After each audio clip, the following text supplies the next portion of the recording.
Nabi bersabda, la yadkhulul jannata mudminu khamrin wala mu'minu bisihrin wala qati'u rahmin.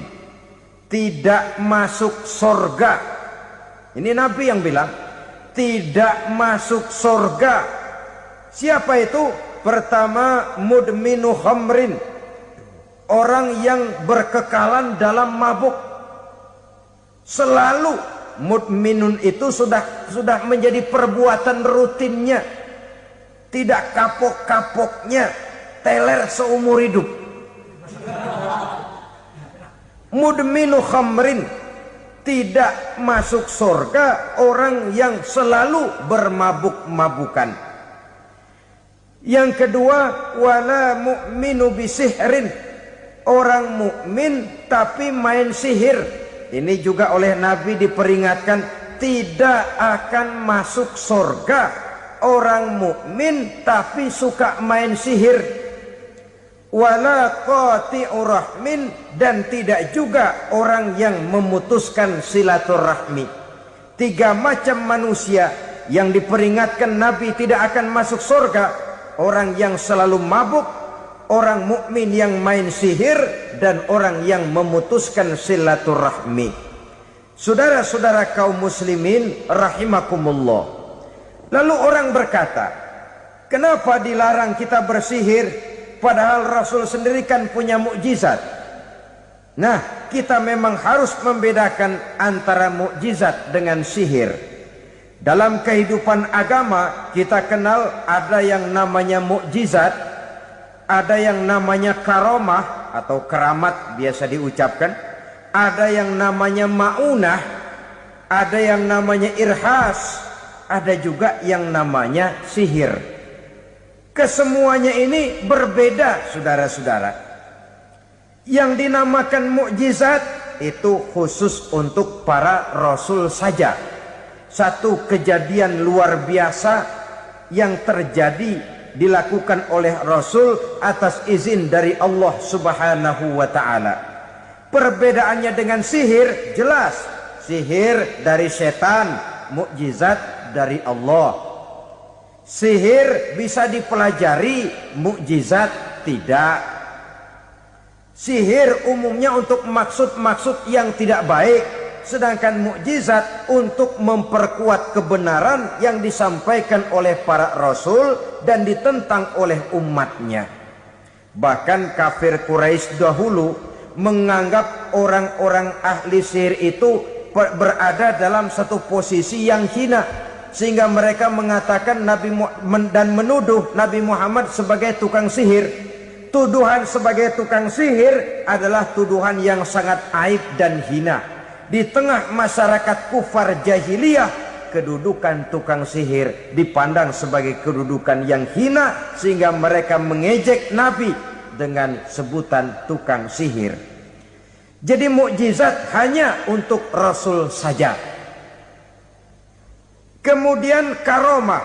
Karomah ini asal kata dari karomah, kehormatan, kemuliaan yang diberikan Allah kepada hamba-hambanya yang rajin mendekatkan diri kepadanya. Oleh karena ketekunannya melaksanakan ibadah, Allah memberikan keistimewaan kepada orang itu, yang dengan keistimewaannya dia bisa mengerjakan yang tidak bisa dikerjakan oleh orang lain. Karomah hanya bisa dicapai dengan prestasi ibadah. 7 macam perkara yang merusak akidah dan keimanan, merusak amal perbuatan yang sudah kita kerjakan, merusak sendi-sendi kehidupan sosial, pendek kata merusak segala hal di dalam kehidupan kita. Jauhilah olehmu 7 macam perkara yang merusak. Yang pertama, asyirku billah, menyekutukan Allah Subhanahu wa ta'ala. Agama dimulai dari keyakinan, maka kehancuran agama selalu dimulai dari kehancuran keyakinan, iman, atau akidah yang dimiliki oleh seseorang. Dan untuk menghancurkan nilai-nilai iman yang kita miliki ini, orang rasanya tidak akan menghantam kita dengan peluru kendali. Orang tidak akan mengirimkan nuklir ke sini. Orang tidak juga akan mengirimkan satuan militernya ke sini.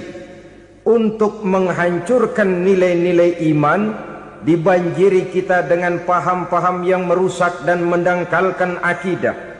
Baik ia bernama materialisme, baik ia bernama sekularisme, baik ia bernama banjirnya maksiat dan munkarat, baik ia bernama banjirnya peradaban dan kebudayaan yang menghancurkan moral daripada anak-anak kita, sedikit demi sedikit melenturkan dan melunturkan nilai-nilai keimanan kita, untuk kemudian pada waktunya nilai iman itu akan bertukar dan berganti menjadi nilai syirik kepada Allah Subhanahu wa ta'ala. Atau pada sisi lain, menjadikan yang selain Allah sebagai tujuan akhir daripada kehidupan kita. Sedangkan kita sama-sama maklum bahwa di dalam pandangan agama Islam, dosa yang tidak berampun, dosa yang terbesar, termasuk dalam kategori bapak moyangnya dosa, tidak lain adalah syirik, yakni menyekutukan Allah Subhanahu wa ta'ala. Pola penghancuran iman ini memang berstrategi. Ditawarkan kita kepada paham materialisme, paham kebendaan, di mana otak menempati urutan sebagai ranking pertama, Tuhan jatuh pada urutan kedua. Lalu menyusul kepada paham sekularisme, Allah dipisahkan dari seluruh kegiatan hidup ini, untuk pada gilirannya menjadikan yang selain Allah sebagai tujuan akhir daripada seluruh kegiatan hidup kita. Oleh karenanya, kewajiban menjaga nilai-nilai iman ini merupakan kewajiban yang mulia tetapi berat, tidak hanya untuk kita, tetapi juga bagaimana mewariskannya kepada anak-anak kita, generasi yang akan datang. Orang-orang tua bijaksana yang diceritakan di dalam Al-Quran, kalau sudah berpikir tentang anak-anaknya, pertanyaan yang paling mereka risaukan ialah, ma ta'buduna min ba'di. Anakku, kalau pada satu saat aku, ayahmu sudah tidak ada lagi di dunia ini, meninggalkan kamu semua, ma ta'buduna min ba'di, apa yang akan kamu sembah nak? Jikalau sekarang ayahmu masih mau ke masjid, masih mau melakukan ruku' dan sujud, masih beribadah menyembah Allah Subhanahu wa ta'ala, kalau orang tuamu sudah tidak ada, ma ta'buduna min ba'di, masihkah engkau mau datang ke masjid? Masihkah engkau mau ruku' dan sujud? Masihkah engkau mau menyembah Allah Subhanahu wa ta'ala? Pertanyaan ini yang dipikirkan oleh Nabi Yakub kepada putra-putranya. Pertanyaan ini yang diteruskan oleh Nabi Ibrahim kepada anak-anaknya. Pertanyaan ini yang diwariskan oleh generasi ulama salafus saleh kepada para generasi berikutnya. Bagaimana kita generasi sekarang? Kita orang-orang tua sekarang bukan berfikir ma ta'buduna min ba'di, malah yang kita fikirkan ma ta'kuluna min ba'di. Kalau bapak tidak ada nanti kamu makan apa nak? Perkara kamu nyembah apa, urusan nomor 18. Yang penting kamu nanti hidup bisa makan nak. Maka kita sibuk mewariskan harta kepada anak-anak kita. Kita sibuk mewariskan kebun dan tanah kepada anak-anak kita. Kita sibuk mewariskan pabrik kepada anak-anak kita, sementara kita lupa mewariskan intan yang paling mahal, mewariskan mutiara yang paling berharga, yaitu nilai iman kepada Allah Subhanahu wa ta'ala. Alangkah baiknya apabila warisan harta, warisan tanah dan kebun, warisan rumah dan pabrik didasari lebih dahulu dengan mewariskan nilai iman kepada Allah Subhanahu wa ta'ala. Sebagai orang-orang tua, kita boleh bersedih kalau anak kita tidak mengerti komputer. Kita boleh bersedih kalau anak kita tidak mengerti matematika. Kita boleh bersedih kalau anak kita tidak mengerti bahasa Inggris. Tapi sewajarnya lebih bersedihlah kita orang tua jikalau mempunyai anak yang tidak kenal Allah sebagai Tuhannya, yang kemudian tidak mau rukuk dan sujud kepada Allah Tuhannya. Itulah kemalangan yang paling malang bila kita meninggalkan generasi yang tidak bertauhid kepada Allah Subhanahu wa ta'ala. Betapapun anak kita tidak ngerti komputer, saudara, paling-paling kerugiannya cuma kerugian dunia. Masuk dia ke alam barzakh, munkar nakir tidak akan sempat tanya kau belajar komputer apa tidak. Kumpul dia di padang mahsyar, malaikat juga tidak akan tanya matematikamu nilainya berapa. Yang ditanya kau kenal Allah, kau rukuk dan sujud kepadanya, kau pernah datang ke masjid. Oleh karena itu sekali lagi, menjaga nilai iman tidak hanya untuk kita, tetapi juga mewariskannya kepada anak-anak kita, generasi yang akan datang. Sungguh kemalangan yang paling besar apabila kita meninggalkan anak-anak kita. Mereka kita tinggalkan lemah ekonominya, itu tidak baik. Mereka kita tinggalkan lemah otaknya, itu pun akan membuat mereka tertinggal oleh yang lain. Tapi yang paling celaka, jikalau kita tinggalkan mereka dalam kondisi lemah imannya, rapuh akidahnya, tidak baik dan tidak betul keyakinan hidupnya. Oleh karena itu Nabi berpesan, jauhilah 7 perkara yang merusak. Yang pertama, syirik kepada Allah Subhanahu wa ta'ala. Menyekutukan Allah baik dalam ucapan, dalam keyakinan, ataupun dalam perbuatan.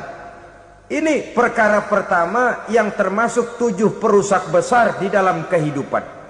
Kalau sudah jatuh kita ke lembah syirik, bagaimanapun banyak kebaikan yang kita kerjakan, berjiwa sosial, bertangan pemurah, gemar menolong orang lain, kalau memang dasarnya syirik, maka seluruh kebaikan kita akan hancur, tidak akan ada nilainya dalam pandangan Allah Subhanahu wa ta'ala.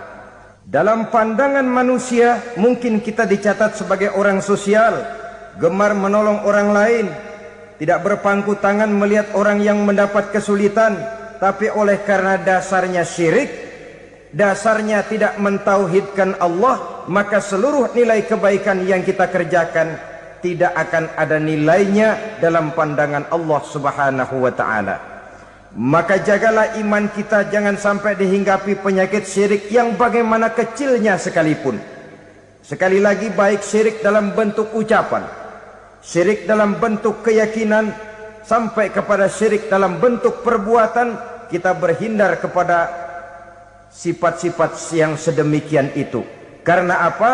Dalam satu ayat Quran Allah Subhanahu wa ta'ala menjelaskan, innallaha la yaghfiru ayyushraka bih wa yaghfiru ma duna dzalika liman yasha. Allah tidak akan memberi ampun kepada orang-orang yang menyekutukannya, tapi Allah masih mau memberikan ampun kepada dosa-dosa yang selain itu bagi orang-orang yang dikehendakinya. Dosa selain syirik, apabila kita bertaubat, Allah masih mau mengampuni. Tapi kalau sudah jatuh ke tempat syirik, itu sudah dosa yang tidak berampun. Taubatnya tidak lain melepas syirik, kembali kepada tauhid, berkeyakinan bahwa hanya ada Allah Subhanahu wa ta'ala, Tuhan satu-satunya, yang lam yalid walam yulad walam yakul lahu kufuwan ahad. Tidak beranak, tidak pula diperanakkan, dan tidak satupun yang dapat menyerupai Tuhan Allah Subhanahu wa ta'ala. Saudara-saudara kaum muslimin rahimakumullah, bahwa kita di zaman sekarang memang tidak menyembah berhala, ya. Bahwa kita tidak berterang-terangan mengatakan Tuhan lebih dari satu, memang. Bahwa kita tidak berkeyakinan Tuhan itu punya anak atau diperanakkan, tentu. Tapi dalam perbuatan dan i'tiqad, kita kadang-kadang jatuh tanpa kita sadari ke tempat yang bernama syirik ini. Oleh karenanya, di zaman di mana teknologi makin canggih, di mana kemajuan pembangunan makin menjangkau berbagai aspek kehidupan. Diperlukan keseimbangan antara kemajuan fisik material dengan kemajuan mental spiritual.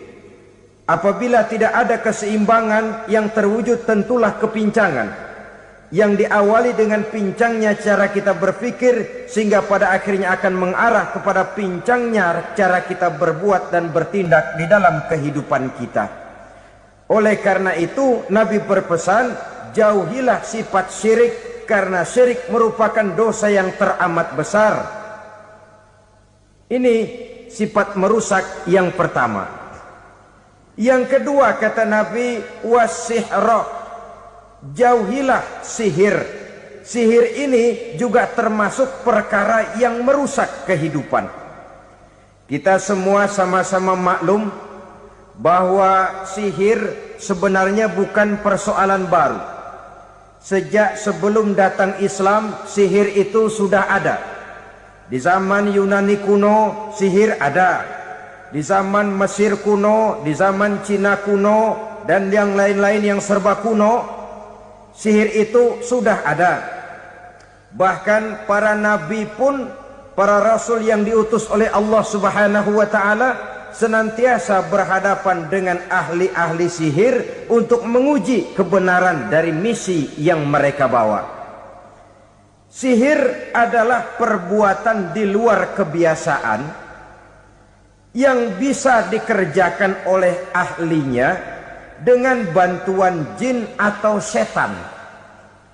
Hukum mempelajari sihir adalah haram, mengamalkannya lebih haram lagi.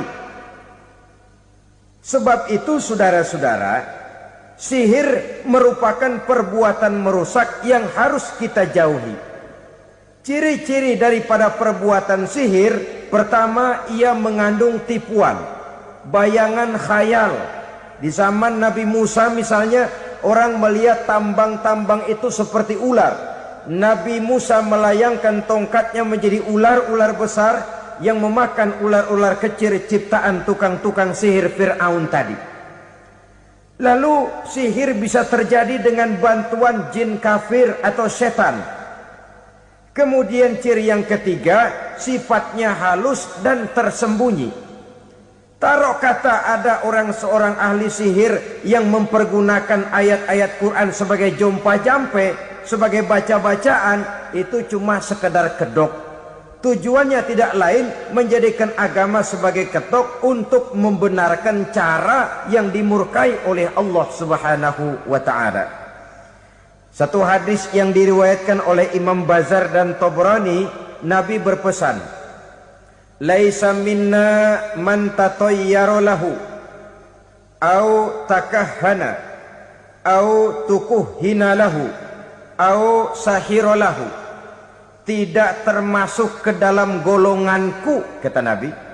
Tidak termasuk umatku. Siapa mereka? Man tatayyara lahu, orang yang bertatoyur. Apa tatoyur itu? Dari kalimat toyaro, artinya terbang. Toir biasa diartikan dengan burung. Tatoyaro percaya kepada suara-suara burung. Man tatoyaro lahu, mempercayai, meyakini dengan benar-benar kepada suara beburungan. Kan suka ada itu, nah bunyi burung tuh, maling liwat. Maling liwat. Burung bunyi, maling liwat. Itu termasuk tatoyaro lahu, percaya kepada suara burung. Kan aneh kalau suara orang nggak dipercaya, suara burung malah dipercaya. Ada ustadz ceramah, kiai ngaji, nggak mau didengerin, burung dengerin bener. Nah, suaranya dari sebelah mana? Belah kulon. Nah, itu tandanya anu. Habis dihitung-hitung. Itu termasuk tatoyaro lahu. Au takahana, atau bertenung, au tukuhina, atau minta ditenungkan. Au sahiro lahu, atau melakukan perbuatan sihir, atau minta disihirkan. Laisa minna, tidak termasuk ke dalam golonganku, kata Nabi. Sehingga dengan demikian saudara-saudara, menghadapi sihir dengan sihir sekalipun termasuk perbuatan yang tidak diajarkan oleh agama.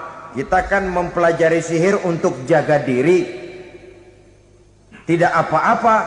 Yang dilarang mengamalkannya, dilarang juga mempelajarinya. Sebab orang kalau sudah mengetahui, biasanya lalu terangsang untuk mencoba. Kalau percobaannya berhasil, biasanya terangsang untuk coba lagi dan coba lagi. Pada akhirnya ketagihan, lalu beralih menjadi profesi, apalagi itu nanti bisa mendatangkan hasil uang. Saudara-saudara kaum muslimin rahimakumullah, kita manusia makhluk nyata, kita hidup di alam nyata, terikat oleh sunnatullah, causality.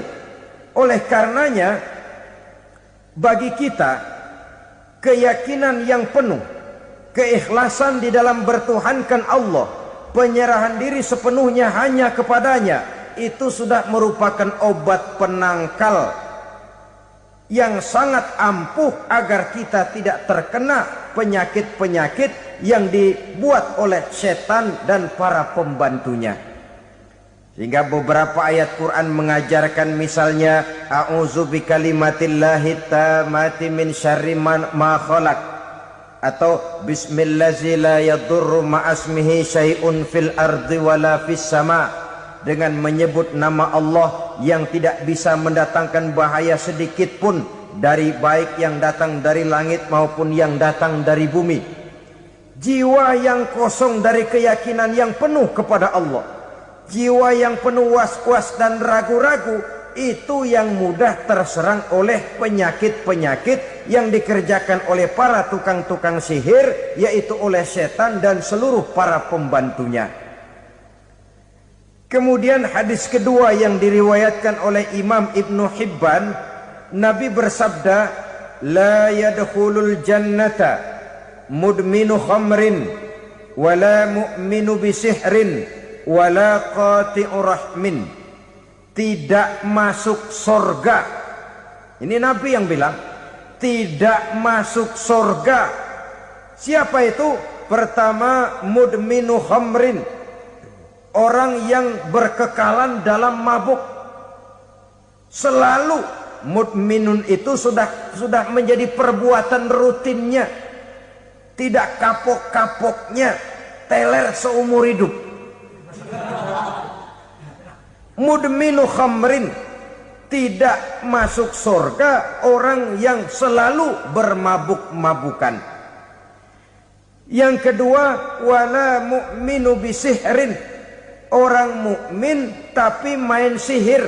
Ini juga oleh Nabi diperingatkan, tidak akan masuk surga orang mukmin tapi suka main sihir. Wala qati'u rahmin, dan tidak juga orang yang memutuskan silaturahmi.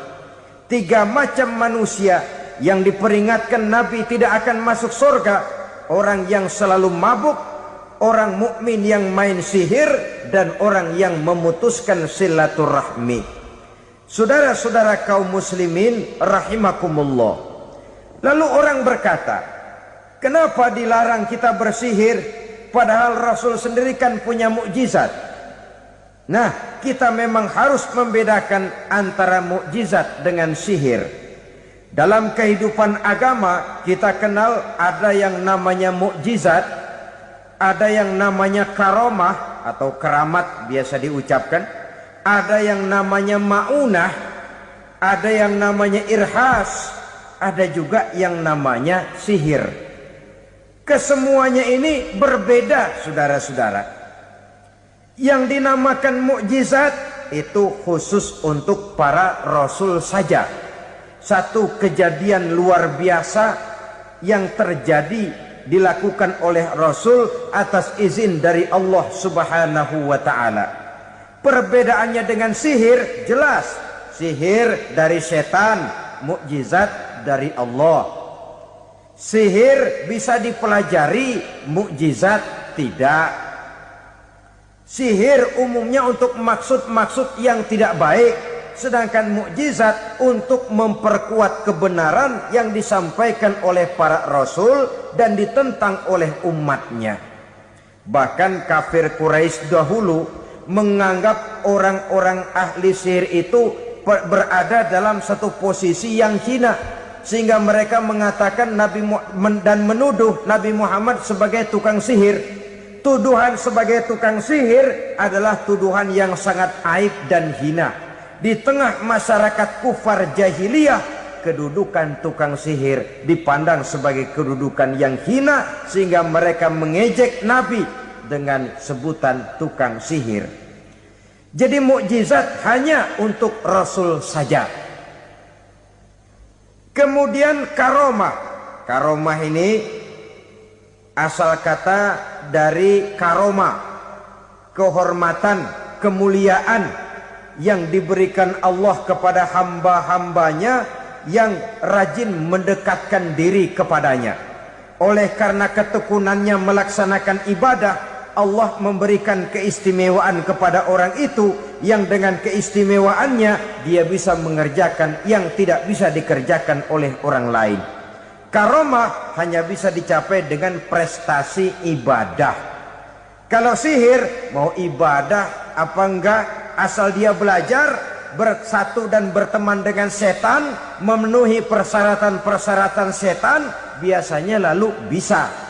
Sedangkan karomah tidak mungkin terwujud tanpa orang mendekatkan diri sedekat-dekatnya kepada Allah Subhanahu wa ta'ala. Maka kita lihat biasanya orang-orang yang punya ilmu sihir, mukanya rata-rata nggak enak dilihat. Kumuh, jauh dari air wudhu, jauh dari sujud kepada Allah, malah berteman dengan setan, menjadi pelayan-pelayannya setan. Saudara-saudara, adapun maunah, keistimewaan yang diberikan Allah kepada hamba-hambanya yang belum sampai kepada tingkat wali, tapi orang itu lebih banyak kebaikannya daripada kesalahannya. Umpamanya, saudara jalan bertiga di pinggir jalan, saudara ada pada posisi di tengah, lalu bertiga ini ketabrak mobil. Menurut perhitungan saudara mati lebih dahulu. Tapi terjadi hal yang aneh, dua teman saudara mati, saudara malah cuma luka dan lecet sedikit saja. Apa itu? Kalau kita lebih banyak kebaikannya daripada kesalahannya, itu yang dinamakan maunah, pertolongan yang diberikan Allah kepada hamba-hambanya yang lebih banyak kebaikannya daripada kesalahannya.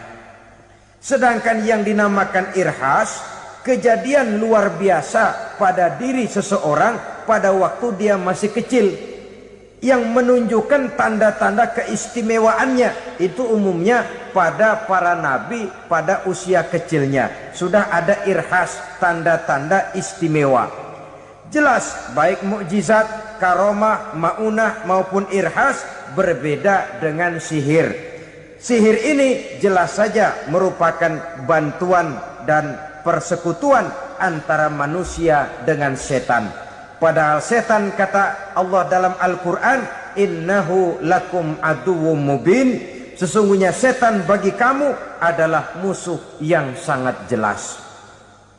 Saudara-saudara kaum muslimin rahimakumullah, di zaman sekarang dalam menghadapi beban kehidupan yang makin pelik, menghadapi stres yang tidak kunjung selesai, menghadapi persoalan-persoalan yang teramat berat, orang sering mencari jalan keluar kepada hal-hal yang menurut pendapatnya bisa meringankan beban moralnya itu. Pergilah dia mencari sesuatu yang dapat meringankan bebannya. Dan tidak jarang yang jatuh ke pangkuan tukang-tukang tenung, ke pangkuan tukang-tukang sihir, yang mereka itu oleh Quran dijelaskan kazabal munajjimun walau sodaku. Tukang-tukang tenung, tukang-tukang sihir, mereka itu bohong walaupun benar. Maksudnya bohong walaupun benar, artinya kalau yang mereka kerjakan benar, itu sih kebenaran. Benar dengan kebenaran itu lain. Kebenaran, kebetulan bisa, tapi tidak untuk selalu. Apalagi kalau itu sudah membahayakan kehidupan orang lain. Jadi oleh karena itu Nabi berpesan, jauhilah daripada sihir. Kalau sudah jauhilah dari sihir, artinya ya jauhilah daripada mempelajarinya, jauhilah daripada bergaul dengan orang-orang yang ahli di bidang itu, karena dari pergaulan segalanya bisa menular. Baiklah saudara, ini yang kedua. Yang ketiga pesan Nabi, wa qatlan nafsil lati harramallahu illa bil haqq.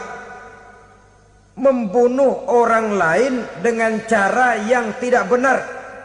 Membunuh orang yang diharamkan oleh Allah Subhanahu wa taala untuk melakukannya kecuali dengan alasan yang benar.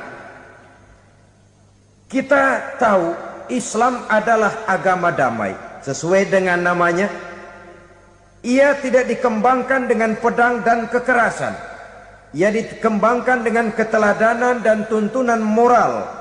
Oleh karena Islam bukan agama kekerasan, Islam pun tidak mementingkan dan mengajarkan kekerasan kecuali dengan alasan yang benar dan bisa dipertanggungjawabkan.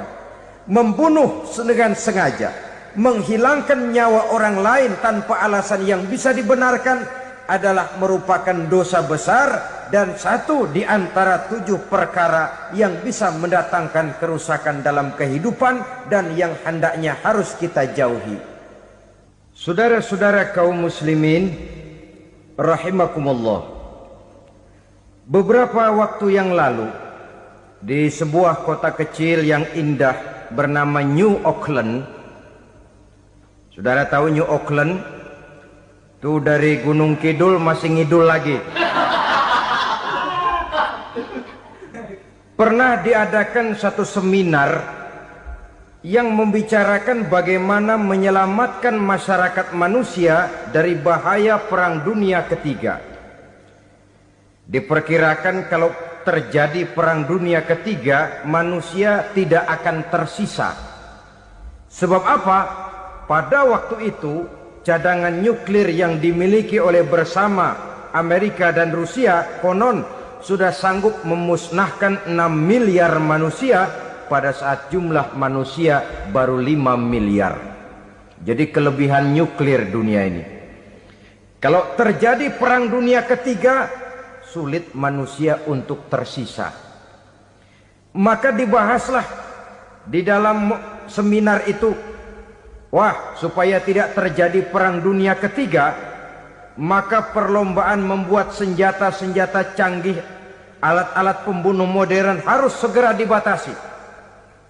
Dibahas, tidak mungkin kita membatasi perlombaan membuat senjata. Kenapa? Makin maju ilmu dan teknologi, makin canggih senjata yang ditemukan. Atom sudah meningkat menjadi nuklir, nuklir sudah meningkat menjadi neutron, dan kita tahu bom yang bernama neutron ini bom yang cukup membunuh tanpa perlu merusak. Artinya kalau dia diledakkan di kota kita ini, bangunan utuh, jembatan tidak ambruk, rumah-rumah tetap berdiri, tapi semua yang bernama hidup mati. Itu katanya lebih sopan dari bom atom. Sebab kalau si atom ini sudah membunuh, merusak pula.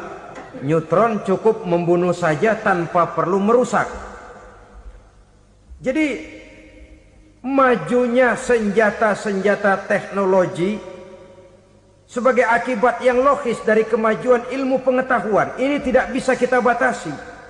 Dan memang sebenarnya yang bahaya bukan senjatanya, tapi manusia yang mengendalikan senjata itu. Mereka kembali kepada prinsip the man behind the gun. Bukan senjatanya yang bahaya, tapi manusia yang mengendalikan senjata itu yang bahaya. Walaupun senjatanya modern, katakanlah model M16 umpamanya, Kalau yang mengendalikannya orang beriman, insya Allah aman. Tapi biar megang cuma senapan angin, kalau yang megang orang brutal, ngeri kita deket-deket. Apalagi kalau memang bukan ahlinya menggunakan senjata, bisa ngeker kaki kena jidat.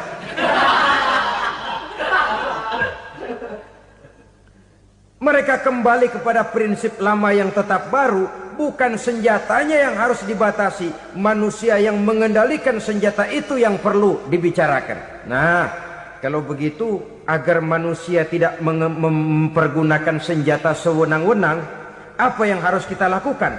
Ya, manusianya harus bermoral. Ya, tapi moral yang mana? Di dunia ini banyak ajaran tentang moral. Itu pun mudah saja. Di sini kan kita undang saja ahli dari berbagai agama untuk membicarakan konsep perdamaian menurut agamanya masing-masing. Baik, setuju itu? Setuju. Maka tampillah para ahli agama, mereka kembali kepada prinsip moral daripada konsep yang terkandung di dalam ajaran agama untuk menegakkan perdamaian. Mula-mula naiklah ahli dari agama Hindu. Dibacakan konsep perdamaian menurut ajaran agama Hindu, bahwa untuk damai manusia harus meninggalkan nafsu keduniaannya, menempuh samsara dan sebagainya untuk mencapai nirwana, menjauhi kemegahan dan kemewahan dunia. Ini lalu dibahas, rasanya juga tidak mungkin ini. Kemudian dari agama Nasrani, bahwa untuk damai manusia harus menciptakan sifat kasih sayang. Kalau ditampar pipi kiri, berikan pipi yang kanan. Kalau diberikan selendang, berikan baju. Nanti orang kasihan, lalu dia tidak akan nampar lagi. Ketika ini dibahas, ternyata rasanya pun tidak mungkin bisa diterima. Karena apa? Di zaman sekarang orang ditampar pipi kiri, dikasih pipi kanan. Bukan kasihan, gemes. Damai belum tentu, bonyok udah jelas. Lalu ketika dibacakan konsep perdamaian menurut Quran, di mana disampaikan ayat wa jazaa'u sayyi'atin sayyi'atun misluha faman afa wa aslaha fa ajruhu 'ala Allah. Balasan terhadap satu kejahatan adalah kejahatan yang seimbang. Tetapi barang siapa yang memberi maaf dan mencari jalan damai, itulah yang terbaik dan akan mendapat pahala dari Allah Subhanahu wa ta'ala. Kamu tidak salah ditampar pipi kirimu, tampar lagi pipi kirinya sekeras dia menampar pipi kirimu. Nanti orang tidak mau menampar kita karena dia tahu kalau dia tampar kita, dia akan menderita tamparan sekeras dia menampar kita. Akan terjadilah prinsip saling hormat menghormati, tidak saling ganggu, tidak saling usil, tidak saling jahil. Atas dasar ini perdamaian bisa ditegakkan. Mereka bisa menerima konsep ini, tapi kemudian seminar ditutup tanpa satu keputusan resmi. Kenapa? Terus terang mereka kagum dengan konsep Islam.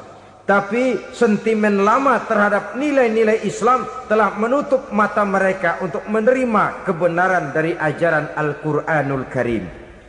Saudara-saudara kaum muslimin rahimakumullah, kembali kita kepada persoalan pokok. Roh adalah dari Allah. Dia akan kembali kepada Allah, milik mutlak dari Allah. Tidak pantas kita merampasnya dari orang lain. Tidak wajar kita menghilangkannya tanpa alasan yang dibenarkan oleh agama. Di zaman sekarang, akibat persaingan hidup yang makin tajam, lapangan kerja yang makin sulit, tensi ekonomi yang makin tinggi, atau karena nilai moral yang makin rendah, atau juga karena rapuhnya pegangan orang kepada agama, nyawa rasanya sudah sedemikian murahnya. Berbagai kasus membuat berdiri bulu roma kita. Ada mayit, ada manusia dipotong 6, dicincang macam kambing.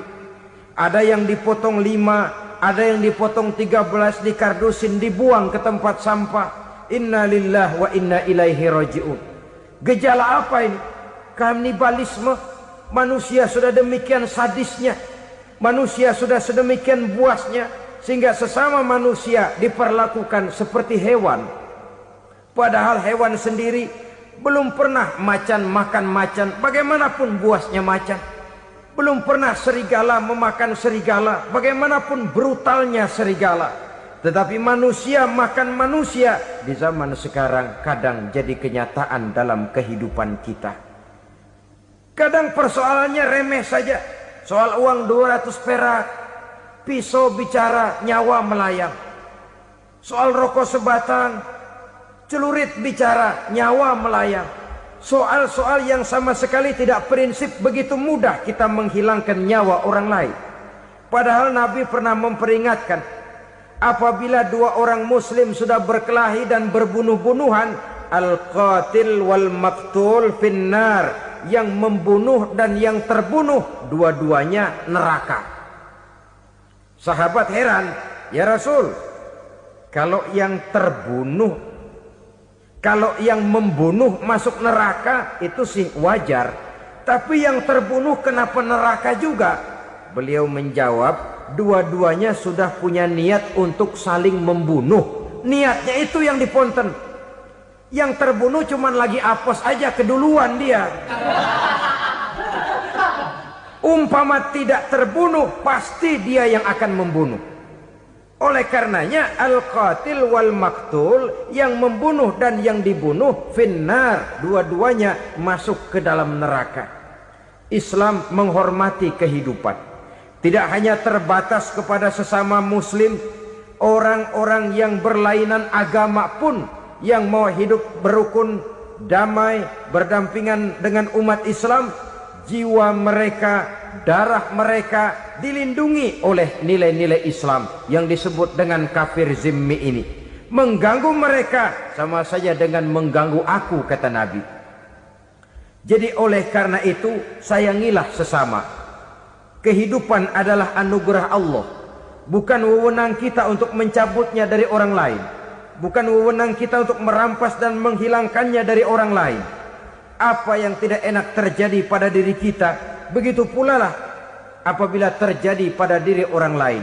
Sehingga Nabi mengatakan, la yu'minu ahadukum hatta yuhibba li akhihi ma yuhibbu li nafsihi. Belum dikatakan beriman seseorang kamu apabila dia belum mencintai saudaranya seperti ia mencintai dirinya sendiri. Apa yang enak dirasakan oleh orang lain, enak juga dirasakan oleh dia. Mengukur orang lain dengan diri sendiri. Kalau orang lain tanpa salah saya fitnah, kalau saya tanpa salah difitnah orang, enak apa enggak? Enggak, orang lain juga begitu. Kalau orang lain tanpa salah saya tempeleng kepalanya, enak apa tidak? Tidak. Orang lain juga begitu. Yang tidak enak terjadi pada diri kita, tentu tidak enak juga kalau terjadi pada orang lain. Mengukur orang lain dengan diri sendiri, sehingga tidak timbul sifat egois, tidak menari di atas bangkai orang lain, tidak mendirikan kebahagiaan di atas untayan air mata orang lain. Sehingga dengan demikian saudara-saudara, dia bisa menghormati kehidupan, menghormati orang lain sebagaimana dia ingin dihormati. Inilah perbuatan ketiga yang merusak, membunuh orang lain dengan yang diharamkan Allah tanpa alasan yang benar. Yang ketiga. Kemudian yang keempat, perbuatan merusak wa aklar riba, makan riba. Hidup adalah tolong menolong. Bahasa kerennya take and give katanya. Saling memberi dan saling menerima. Nabi mengajarkan, man kuraba kurbatan min kurabid dunia karaballahu lahu kurbatan min kurabi yaumal qiyamah. Wallahu fi aunil abdi madamal abdu fi auni akhihi. Siapa yang meringankan beban dari beban-beban yang dirita seseorang di dalam kehidupan dunia, Allah akan meringankan bebannya daripada beban-beban yang harus dipikulnya di hari kiamat nanti. Wallahu fi aunil abdi madamal abdu fi auni akhihi. Allah senantiasa akan menolong seorang hamba selama hamba itu masih mau menolong saudaranya. Allah selalu akan menolong seorang hamba selama hamba itu masih mau menolong saudaranya. Apabila kita sudah berpangku tangan terhadap kesulitan orang lain, biasanya pun pada saat kita mendapat kesulitan, kita akan sulit juga memperoleh pertolongan. Nah, riba alias renten, kedoknya adalah menolong orang, tapi sama juga bulu buntutnya dilepas, palanya dicekek.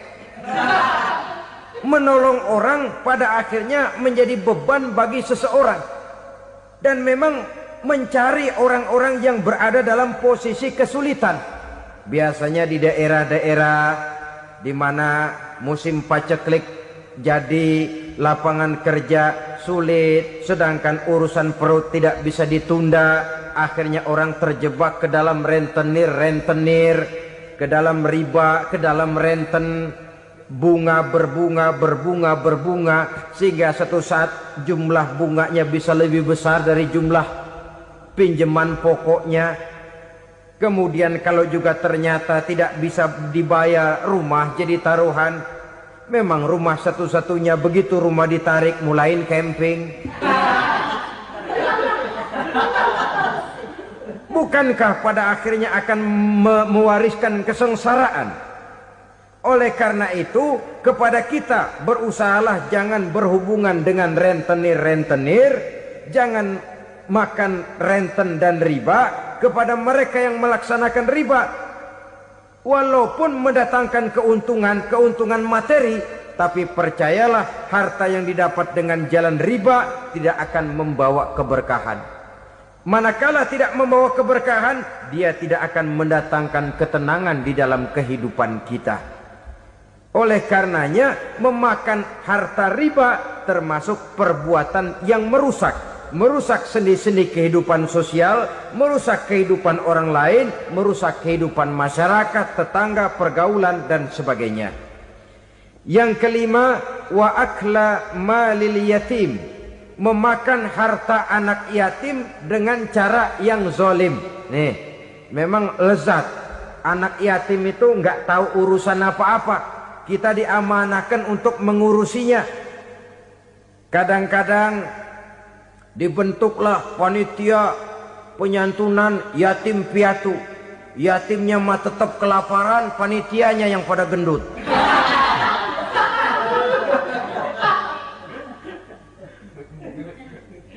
Padahal memakan harta anak yatim termasuk perbuatan dosa besar. Dan menjantuni yatim merupakan perbuatan mulia. Nabi mengatakan, ana wa kafilul yatim kahataini yaumal qiyamah. Aku dan orang-orang yang menyantuni anak yatim seperti dua jari ini pada hari kiamat nanti. Dekat sekali. Jikalau ingin di hari akhir nanti dekat dengan Rasul, bersahabatlah dengan anak-anak yatim. Jadilah pengurus anak-anak yatim. Bangunlah panti-panti asuhan yatim. Pada saat bapak ibunya meninggal, kitalah yang menjadi orang tuanya. Bahkan sedemikian besar perhatian Islam terhadap anak-anak yatim ini, sehingga Quran memberikan peringatan, ara'aital ladzi yukadzibu bid-din fadzalikal ladzi yad'ul yatim wa la yahuddu ala ta'amil miskin. Tahukah kamu siapa orang yang mendustakan agama? Beragama tapi dianggap dusta, solatnya dusta, puasanya dusta, karena agamanya sudah berdusta. Siapa mereka? Fazalikal ladzi yad'ul yatim, orang yang menyia-nyiakan anak yatim. Wala yahuddu ala ta'amil miskin, dan tidak pernah memberi makan kepada orang-orang yang menderita kemiskinan. Menyia-nyiakan, meninggalkan anak yatim termasuk perbuatan yang divonis kita sebagai orang yang mendustakan agama.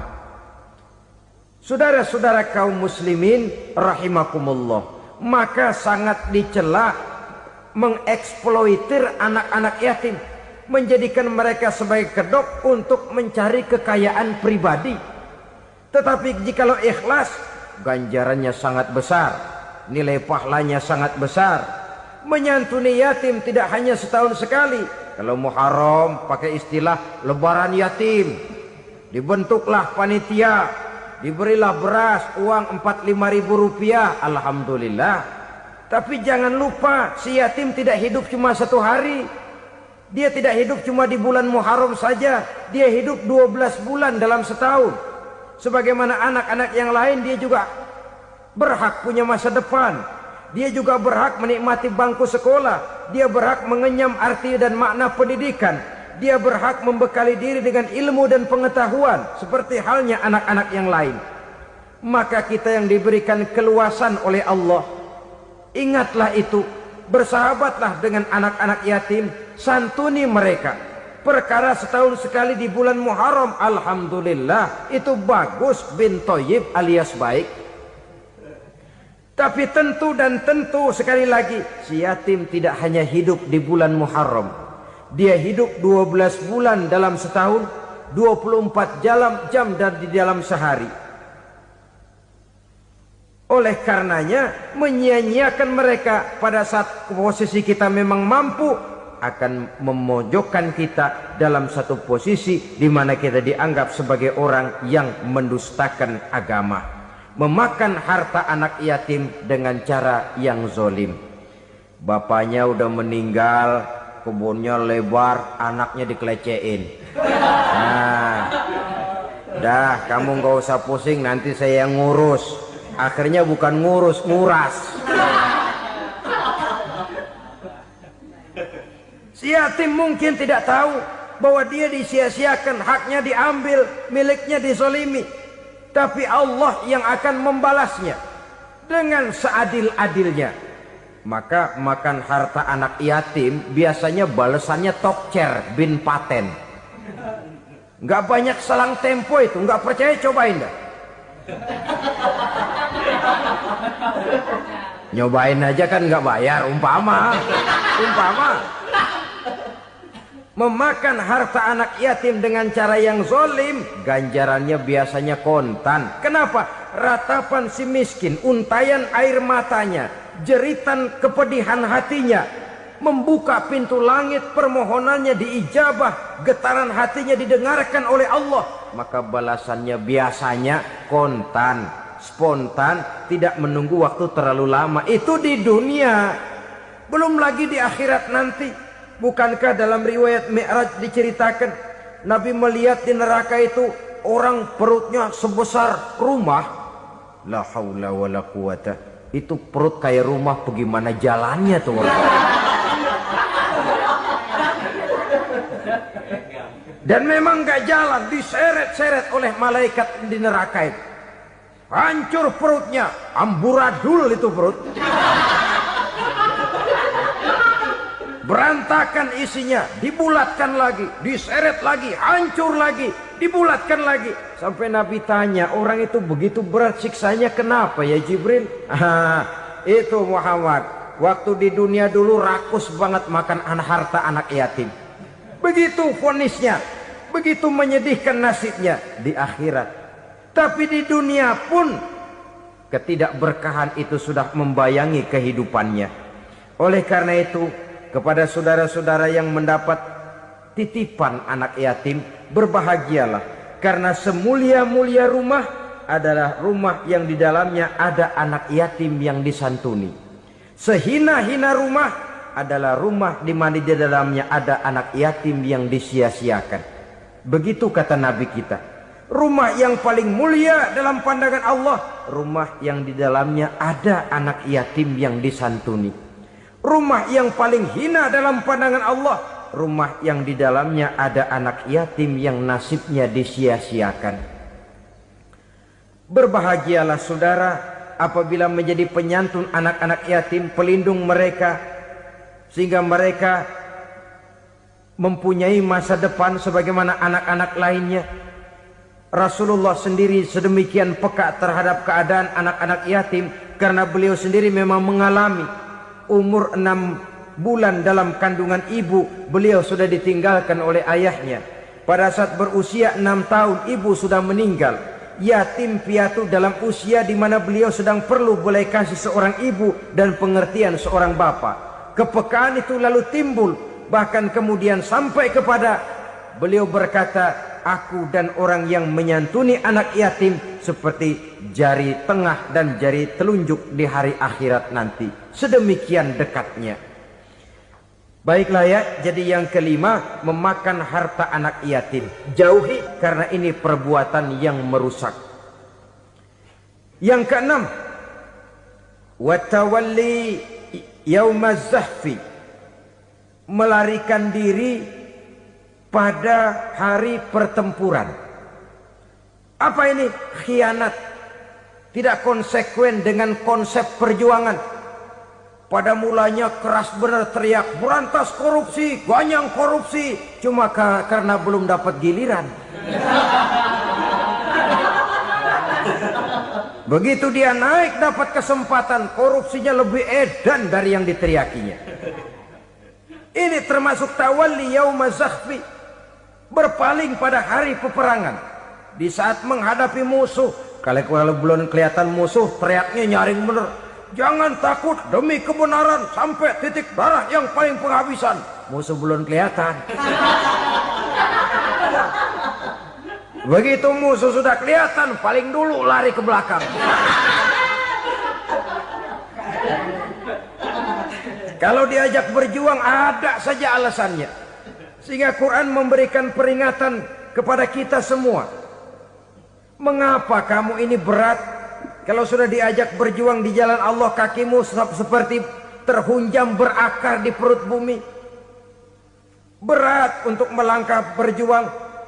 Lari dari pertempuran tidak konsekuen dengan konsepsi perjuangan. Mau enaknya saja. Dalam kondisi yang sulit lalu berpangku tangan. Ini termasuk ciri munafik yang di dalam Al-Quran disindir dengan bahasa kullama adha'a lahum masyaufi wa iza azlama alaihim qamu. Waktu terang mereka jalan, giliran gelap mereka mandek. Artinya, maksudnya, kalau giliran ada untungnya aja, rame-rame teriak Islam.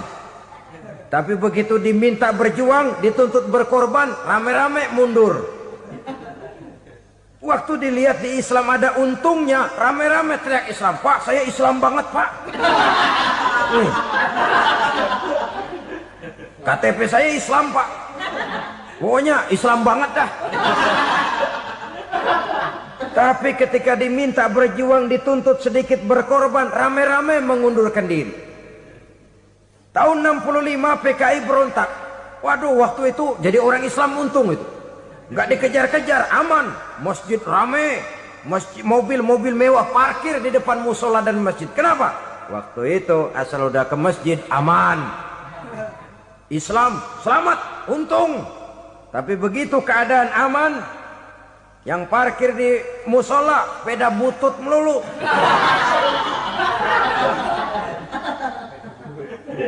Waktu terang mereka jalan, waktu gelap mereka berhenti.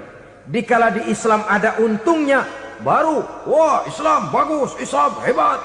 Tapi waktu dilihat ada kerugian, jangan bawa-bawa Islam dah. Jangan bicara soal Islam, ini kan bukan soal agama. Bukan soal agama. La haula wa la quwata illa billah. Beragama kita ambil talfik fid din, mengambil yang enteng-enteng saja dalam urusan beragama ini. Tidak konsekuen kita dengan Islam kita. Seolah kita mau memilih mana yang terasa cocok sama selera kita, kita teriak Islam. Beratan aja dikit, rame-rame berpaling. Itu termasuk tawalli yaumaz zahfi. Para pengkhianat, mental-mental hipokrit yang tidak mau konsekuen menghadapi segala bahaya. Itu termasuk perbuatan yang merusak. Kenapa? Kalau cuma dia saja yang lari, mungkin tidak jadi soal. Tapi larinya ini akan mempengaruhi orang lain. Nah, pengaruhnya itu yang dicegah. Sebab kalau satu sudah mulai lari, yang lain mulai ngelirik. Ketika yang dilirik kemudian tidak ada reaksi, dia akan ikut lari. Artinya apa? Seorang muslim harus konsekuen dengan konsep perjuangannya, dengan keyakinan keagamaannya, dan tidak memilih yang enak-enak saja di dalam kehidupan beragama. Lari dari pertempuran, bermental khianat, mengkhianati agama, merupakan satu di antara sifat yang merusak. Terakhir saudara, wa qazfal muhsanatil ghafilatil mu'minat, menuduh perempuan baik-baik yang tidak tahu menau tentang tuduhan yang dituduhkan kepadanya, menuduh perempuan mukmin yang baik-baik yang tidak tahu menau tentang tuduhan yang dilakukan kepadanya. Fitnah lebih bahaya daripada pembunuhan. Orang yang tidak salah bisa hancur namanya, orang yang berniat baik bisa ambruk perjuangannya oleh karena fitnah. Sehingga dikatakan al-fitnatu asyaddu minal qatli. Fitnah lebih bahaya daripada pembunuhan. Maka memfitnah ini termasuk satu dosa di antara 7 hal merusak yang harus kita jauhi semampu kita, semampu-mampunya. Mengupayakan sebisa-bisanya jangan sampai terjebak ke dalam hal yang demikian. Maksud utama daripada diutusnya Rasulullah sallallahu alaihi wasallam ke alam ini tidak lain adalah untuk memperbaiki akhlak manusia. 14 abad yang lalu, dari sebuah kota kecil yang tidak ada dalam peta, lahir satu proyek raksasa, proyek memperbaiki akhlak manusia. Di tengah-tengah dunia pada ketika itu, Eropa masih biadab, Afrika belum dikenal orang, Asia sungguh sangat terbelakang, dan semenanjung Arabia dari berbagai aspek kehidupannya dikenal sebagai masyarakat jahiliyah. 13 tahun pertama dari perjuangan selama periode Mekah, apa yang dilakukan oleh baginda Rasul tidak lain adalah memperbaiki akhlak manusia kepada Allah Subhanahu wa ta'ala dengan menanamkan roh, jiwa dan semangat tauhid. Kita tahu bahwa masyarakat jahiliyah menyembah batu, menyembah patung, menyembah berhala yang mereka buat sesuai dengan kekayaannya masing-masing. 360 berhala di sekeliling Ka'bah merupakan bukti nyata dari sesembahan mereka. Yang kaya membuat berhala dari emas lalu disembah, yang setengah kaya bikin patung dari perak lalu disembah, yang hampir miskin bikin Tuhan dari kayu lalu disembah, yang miskin benar tepung terigu diadonin lalu dibentuk seperti wujud seseorang kemudian disembah, dan apabila selesai nyembah perutnya terasa lapar, Tuhannya habis dipretelin. Sepanjang sejarah kemanusiaan cuma masyarakat jahiliyah saja yang sampai makan Tuhan. Sesadis-sadisnya bangsa Indonesia belum pernah sampai makan Tuhan. Maka menghadapi manusia seperti ini, yang pertama dilaksanakan oleh Rasul memperbaiki akhlak mereka kepada Allah, menanamkan la ilaha illallah, bahwa tidak ada Tuhan yang perlu disembah selain daripada Allah Subhanahu wa ta'ala. Ini hakikatnya merupakan inti daripada ajaran Rasul-Rasul terdahulu. Kenapa? Seluruh Rasul bersumber dari satu sumber yang sama, yaitu dari Allah Subhanahu wa ta'ala. Maka prinsip ajaran ketuhanan yang mereka bawa tentu saja sama. Nabi Adam mengajarkan la ilaha illallah, Nabi Nuh mengajarkan la ilaha illallah, cuma tentu sambungannya Nuh Rasulullah. Nabi Ibrahim mengajarkan la ilaha illallah, Ibrahim Rasulullah. Nabi Musa mengajarkan la ilaha illallah, Musa Rasulullah. Bahkan Nabi Isa mengajarkan la ilaha illallah, Isa Rasulullah. Dan Nabi Muhammad mengajarkan la ilaha illallah, Muhammadur Rasulullah. Akhlak manusia kepada Allah dengan menanamkan tauhid. Jadi kalau ingin berakhlak yang benar kepada Allah, jaga tauhid, pegang teguh akidah. Saudara-saudara kaum muslimin rahimakumullah, Lawan daripada tauhid adalah kufur. Kufur bisa dua, bisa kufur iman, bisa kufur nikmat.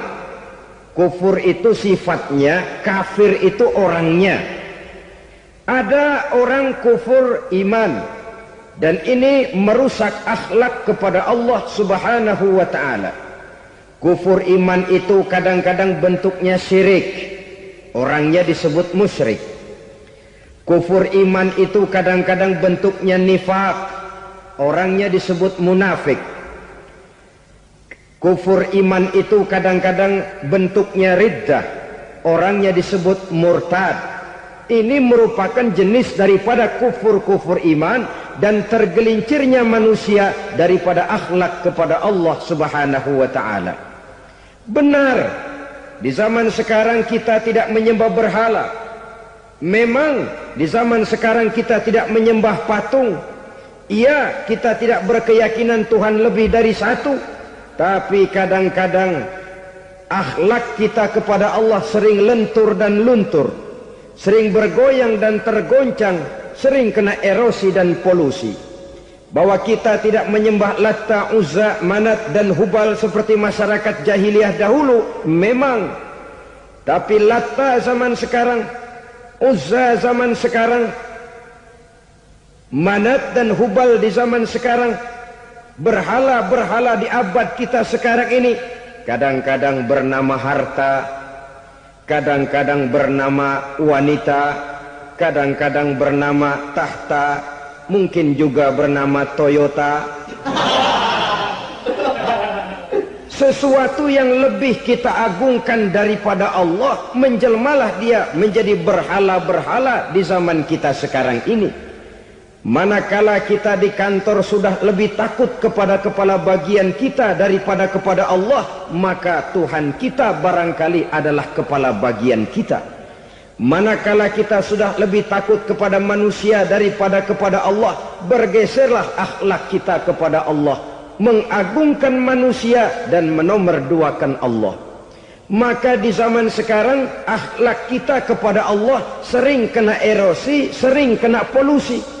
Mungkin karena sulitnya lapangan kerja, tingginya tensi ekonomi, persaingan hidup yang makin tajam, sulitnya mencari lapangan kerja, orang kadang-kadang nekat, sedikit pertimbangan, picik pandangan, mudah melakukan potong kompas, sehingga terjadilah perbuatan-perbuatan yang memelencengkan akhlak kita kepada Allah Subhanahu wa ta'ala. Kadang-kadang terjebak mempercayai selain daripada Allah, kadang-kadang terjebak di dalam mengagungkan yang selain daripada Allah lebih dari yang seharusnya. Terkenalah akhlak kita kepada Allah jaringan-jaringan erosi dan polusi. Kufur sebagai lawanan daripada tauhid merupakan sifat daripada orang yang tidak berakhlak kepada Allah. Bentuknya pertama bisa syirik. Syirik itu artinya meyakini ada Tuhan lain selain daripada Allah. Itu yang namanya syirik. Jadi percaya Tuhan ada, cuman Tuhannya kelebihan. Itu yang disebut syirik, dan itu merupakan cerminan dari akhlak yang rusak kepada Allah Subhanahu wa ta'ala. Berkeyakinan Tuhan lebih dari satu, berkeyakinan bahwa Tuhan itu beranak atau diperanakkan, atau mengagungkan sesuatu sama dengan Allah, atau menjadikan yang selain Allah sebagai tujuan akhir daripada perjalanan kehidupan ini, maka itu sudah terjebak kita dalam musyrik. Dan syirik satu dosa yang tidak berampun. Bahasa kasarnya, yang namanya syirik itu jenis bapak moyangnya dosa. Saudara-saudara, sebab itu saya pesan, kalau memang terpaksa, biasanya yang tinggal di kota-kota besar itu kalau tidak kepengen dosa kan susah. Kalau terpaksa harus bikin dosa, cari yang kecil-kecil saja, yang kira-kira taubatnya gampang. Umpamanya pulang sholat Jumat nukar sendal, umpama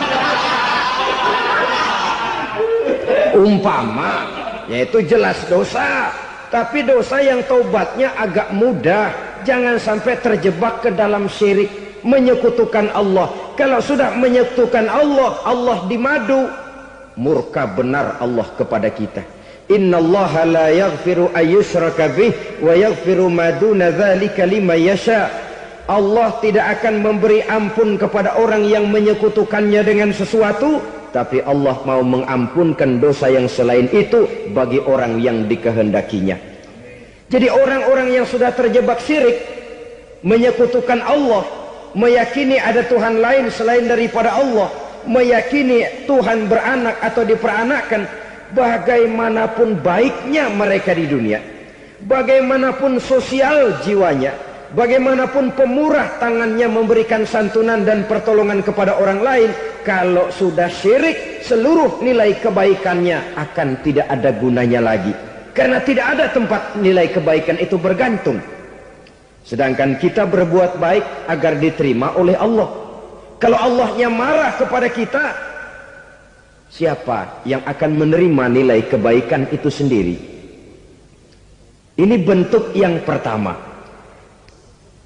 Yang nyata-nyata menyembah berhala, syirik. Yang nyata-nyata beriktikad Tuhan lebih dari satu, syirik. Atau yang tersamar. Yang tersamar itu yang sering jadi penyakit kita. Saya sejak ada perkutut ini di rumah, perkutut. Saudara-saudara, yang merusak akhlak kepada Allah, yang merusak tauhid setelah syirik, bisa juga berbentuk nifak. Nifak itu sifatnya, orang yang punya sifat nifak disebut munafik. Asal katanya dari nafakun. Nafakun itu satu lubang yang punya dua muka, seperti goa, ada tempat masuk, ada tempat keluar. Maka munafik orang yang punya dua muka. Kalau bahasa kita, pandai bermain minyak di atas air, manis jika berhadapan, balik belakang lain bicara. Sehingga apa yang dinamakan nifak, kata Imam Ali Al-Jurjani dalam kitab Ta'rifatnya, izharul imanu bil lisan wa kitmanul kufri bil qalbi. Menyatakan, menampakkan iman dengan lidahnya, tapi menyembunyikan kekafiran dalam hatinya. Dengan kata lain, lidahnya mah iman, hatinya mah kafir. Padahal hati itu yang dilihat, padahal hati itu yang dinilai. Kenapa lidahnya mengaku iman? Ya mungkin karena kepepet, mungkin karena kepentingan, mungkin karena ingin mencari kelemahan orang, lalu dia pura-pura beriman. Tapi sesungguhnya hatinya kufur. Ini merupakan penyakit munafik. Dan terus terang, menghadapi orang munafik jauh lebih berat daripada menghadapi orang kafir. Kenapa? Munafik ini kan musuh dalam selimut. Mau dibilang musuh nyata-nyata, apalagi di zaman Rasul ya, ketika periode Madinah, berat sekali menghadapi orang munafik. Mau dibilang kafir, kalau ketemu assalamualaikumnya medok juga. Mau dibilang mukmin, di belakang ngegerundel, nyari-nyari penyakit, nyari-nyari lantaran, mencari-cari gara-gara. Kalau kafir jelas kafirnya, kalau musyrik jelas musyriknya. Tapi munafik, di depan kita dia mengaku beriman, di belakang kita dia caci maki kita. Maka demikian rupa watak orang munafik, Allah benci betul. Sampai dalam Quran orang munafik itu divonis innal munafikin fid darkil asfal minan nar. Orang-orang munafik di dasar jurang neraka yang paling bawah, keraknya neraka. Saudara-saudara kaum muslimin rahimakumullah, sebab munafik sangat berbahaya, membahayakan umat, membahayakan agama. Di depan kita mereka ngaku pura-pura beriman, kalau pidato luar biasa, memuji agama setinggi langit, menampakkan seolah-olah dia orang yang dekat dengan agama. Saudara-saudara, agama penting, agama mutlak. Tapi yang ngomong begitu agamanya apa, remeng-remeng. Cuma sekedar lipstick, cuma sekedar dekorasi, cuma sekedar kamuflase buat ngibuli orang lain. Dia mengaku beragama, mengatakan agama mutlak, menganggap agama penting, seolah-olah memperhatikan benar tentang tatanan kehidupan beragama, tapi sebenarnya di hatinya tidak lebih berkecamuk penyakit-penyakit kufur. Maka sifat munafik ini termasuk menodai tauhid, artinya merusak akhlak kita kepada Allah Subhanahu wa ta'ala. Sifat yang ketiga yang juga merusak akhlak kita kepada Allah dinamakan riddah.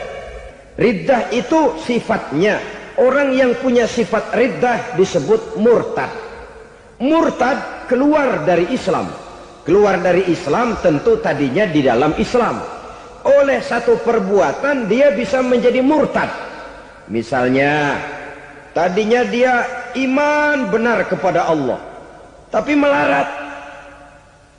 Kadang-kadang sehari masak, 3 hari libur. Akhirnya oleh kesulitan ekonomi dia tidak kuat. Ada yang menawarkan kebaikan, dibawain supermi, dibawain obat-obatan, diberikan beras. Goyah imannya. Keluar dia dari Islam, ikut agama orang yang memberikan pertolongan kepadanya, memilih kesenangan sebentar dengan mengorbankan kebahagiaan yang kekal. Maka orang semacam itu riddah sifatnya, murtad orangnya, keluar dari Islam. Dan yang menyebabkan kita murtad bukan cuma orang nyata-nyata memproklamirkan diri keluar dari Islam tapi lalu mengikuti agama orang lain. Bukan cuma itu. Mengakui ada Rasul lagi sesudah Nabi Muhammad bisa menyebabkan kita murtad. Mengingkari nikmat Allah bisa menyebabkan kita murtad. Meyakini semua agama benar bisa menyebabkan orang menjadi murtad. Meragukan kesempurnaan dan kelengkapan Al-Quran bisa menyebabkan orang jadi murtad. Mengingkari sunnah bisa menyebabkan orang menjadi murtad. Banyak hal-hal yang bisa mendatangkan penyakit riddah dan membuat pelakunya menjadi murtad. Dan ini menodai akhlak kita kepada Allah Subhanahu wa ta'ala. Itu tadi kufur iman, saudara-saudara. Nyata-nyata mengingkari Allah, baik dalam bentuk syirik, nifak, ataupun riddah. Kufur yang kedua dinamakan kufur nikmat. Apa itu kufur nikmat? Sitru ni'matil mun'im au ya'malu fi mukhalafatil mun'im. Menutup-nutup nikmat Allah atau melakukan perbuatan yang menentang, bertentangan dengan kehendak yang memberikan nikmat. Jadi kufur nikmat pertama, nutup-nutupin Tuhan. Tuhan jalingin. Duit lu banyak amat, dari mana? Gua kerja. Lalu kerjanya nomor 1. Orang yang berakhlak kepada Allah, dia akan menjawab, kamu uangnya kok banyak, dari mana? Rezeki dari Allah. Caranya, saya kerja. Kerja itu cara, rezeki itu dari Allah datangnya. Bukankah di zaman sekarang kita sering terpleset? Ini merupakan cerminan dari rapuhnya akhlak kita kepada Allah Subhanahu wa ta'ala. Karena usaha saya memang, karena saya peras keringat banting tulang, tentu. Tapi sadarkah kita bahwa sepanjang yang bisa kita lakukan cuma berusaha, peras keringat banting tulang, pergi pagi pulang sore. Tapi bisakah kita memastikan hasil usaha kita? Apalagi yang paling dekat, misalnya saja yang sungguh-sungguh di luar jangkauan kemampuan kita, soal rezeki, soal jodoh, soal maut. Kitakah yang mengatur? Kitakah yang menentukan? Subhanallah. Manusia sungguh tidak berdaya menghadapi 3 hal paling pokok ini. Rezeki, kita cuma bekerja. Kitakah yang menentukan? Tidak. Kita berusaha saja, rezeki belum pasti dapat. Apalagi kalau kita tidak berusaha. Jangan terjebak dalam fatalisme. belum perang udah nyerah. Emang dasar rezeki datangnya dari Tuhan, nggak usah kerja, dan ntar juga kalau dia datang. Dari mana datangnya? Kerja saja belum tentu dapat rezeki, apalagi kalau tidak kerja. Yang jelas usaha perlu kepastian, itu urusan Allah. Ini akhlak kepada Allah Subhanahu wa ta'ala. Jodoh juga begitu. Kita berusaha, kita berupaya, Allah menghendaki lain jadinya. Maut juga begitu. Siapa sih yang pengen ngadepi maut? Siapa sih yang pengen mati? Siapa sih yang pengen ketemu malaikat Israel? Tidak seorang pun kalau ditanya, kecuali mereka yang putus asa ya. Kalau otaknya masih normal, mau mati mesti belakangan dulu udah dikit. Tapi yang satu itu saudara, kalau dia sudah datang, tenaga mana yang bisa menolak? Kalau dia sudah berkunjung, kekuatan mana yang bisa menghindar? Kalau dia sudah ingin bertemu, kemana kita bisa melarikan diri?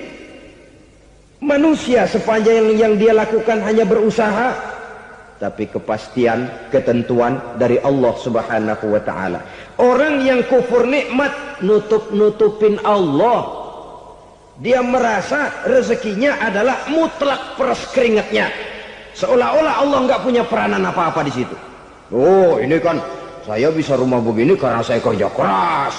Oh, ini mobil saya begini saya kerja keras. Peras keringat banting tulang keras.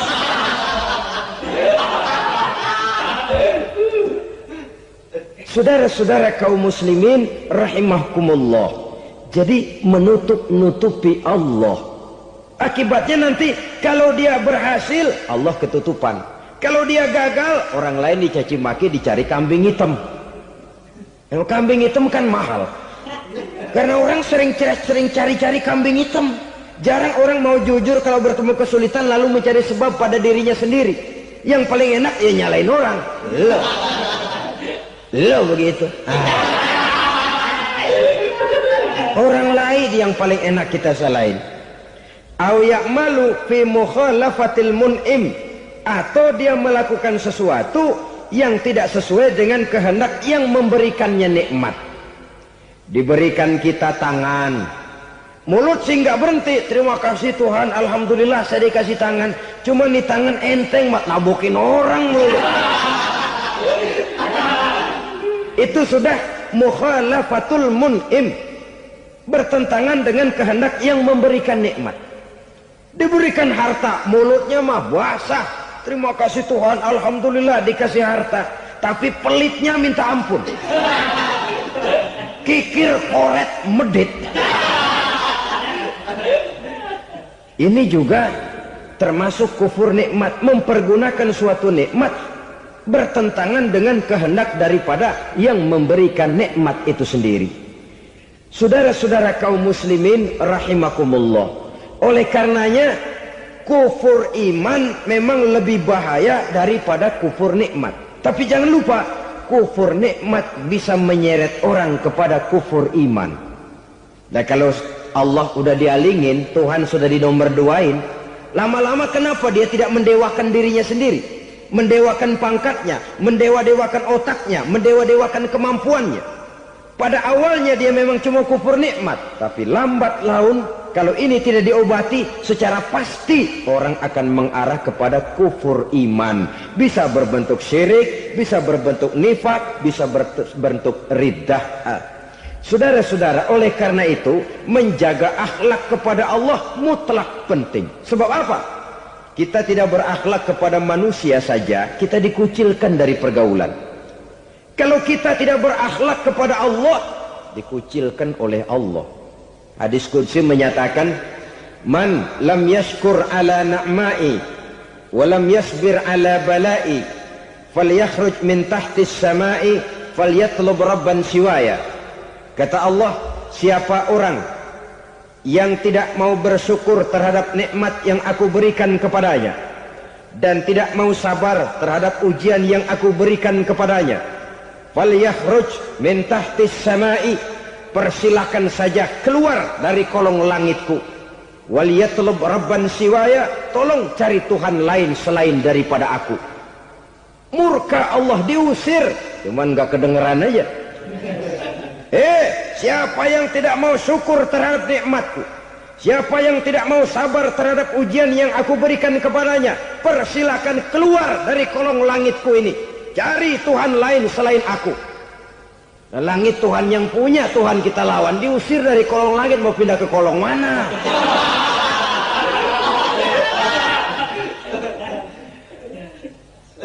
Jadi jangan merasa kufur nikmat kan enteng. Iya, kelihatannya begitu, tidak sebahaya kufur iman. Tapi kufur nikmat ini merupakan anak tangga yang kalau kita sudah mulai naik, kita akan naik terus sampai kepada tingkat di mana kita mengalami kufur iman. Kalau sudah ke sana, maka akhlak kita kepada Allah terkenalah erosi, terkena polusi, hancur akhlak kepada Allah, dan itulah sumber kesengsaraan abadi. Kalau cuma kita tidak berakhlak kepada manusia, barangkali resikonya cuma kehidupan di dunia ini. Mungkin juga ada kehidupan akhirat.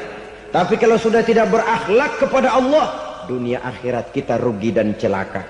Maka pada kesempatan ini saya mengajak, marilah jaga baik-baik akhlak kita kepada Allah.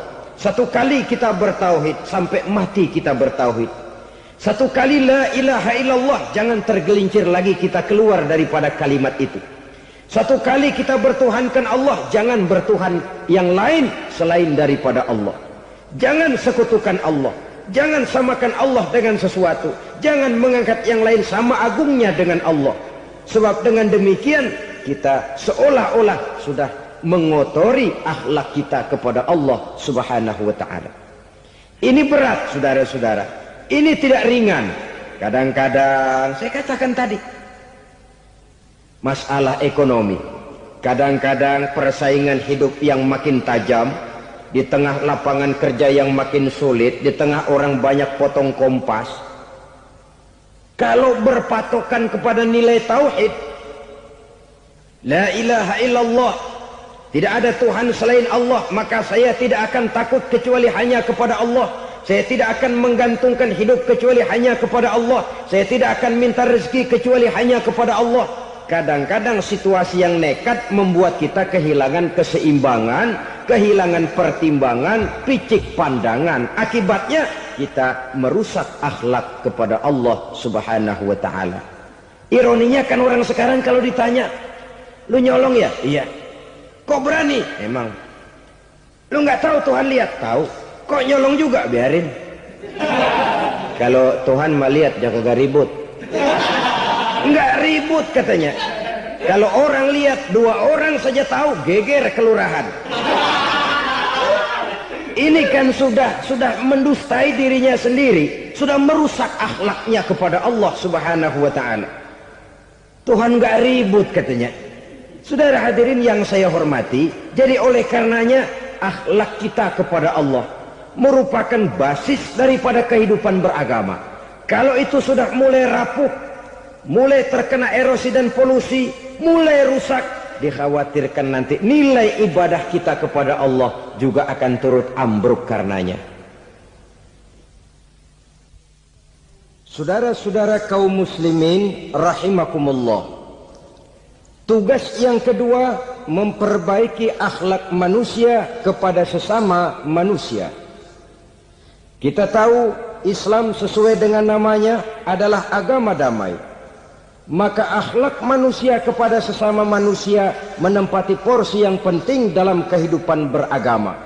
Bagaimana seorang muslim bergaul, bertata krama terhadap sesama manusia. Mari kita lihat lebih jauh persoalannya.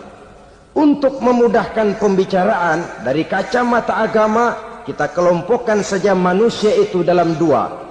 Pertama yang seiman dan yang kedua yang tidak seiman. Yang tidak seiman itu kita sebut saja kufur atau kafir. Nah, kepada yang kafir pun kita diajarkan untuk berakhlak. Apalagi kepada yang memang nyata-nyata seiman, sekeyakinan, seakidah. Kemanapun Islam datang, ke negara manapun ia masuk, ia tidak menaburkan kerusakan. Jadi tidak benar kalau orang pernah itu menggambarkan, saking sentimennya seorang orientalis pernah menggambarkan Nabi Muhammad di tangan kirinya Quran, di tangan kanannya pedang, menggambarkan seolah-olah Islam dikembangkan dengan kekerasan. Sebenarnya tidak sama sekali. Kalaupun dalam sejarah perkembangan Islam pernah terjadi perang, maka perang dalam Islam sesungguhnya apabila kita amati sejarahnya bukan untuk memaksakan agama, karena memang agama tidak bisa dipaksakan, tetapi justru untuk mempertahankan agama dari segala macam hambatan, rintangan, hinaan dan fitnahan. Tapi kemanapun yang jelas Islam masuk, dia tidak pernah membuat kekacauan, kerusuhan ataupun penghancuran. Candi Prambanan bahkan dipugar, gereja-gereja tidak ada yang dihancurkan oleh umat Islam. Kenapa? Islam agama damai. Soal agama, soal lakum dinukum waliyadin, la ikraha fid din, qad tabayyana ar-rusydu minal ghayy. Tidak ada paksaan dalam beragama, sebab nyata yang benar dengan yang tidak benar. Belum pernah ada orang kafir masuk ke perkampungan orang Islam lalu dikejar-kejar, diteriakin kafir, kafir, sunatin.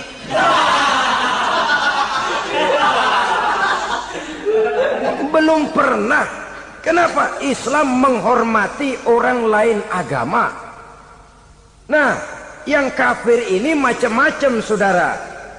Ada kafir harbi. Nah, ini kafir kerok. Ini kafir yang nyata-nyata memproklamirkan permusuhan kepada umat Islam, nyata-nyata mengganggu ketenangan umat Islam. Kafir yang seperti ini yang boleh diperangi. Misalnya kita mau sembahyang Jumat dijagain, nggak boleh sembahyang Jumat, getok palanya. Kafir harbi artinya tantangan perang datang dari mereka, bukan kita yang mulai, mereka yang buka front. Prinsipnya umat Islam tidak boleh mencari-cari musuh, tapi pun tidak boleh lari kalau ketemu musuh.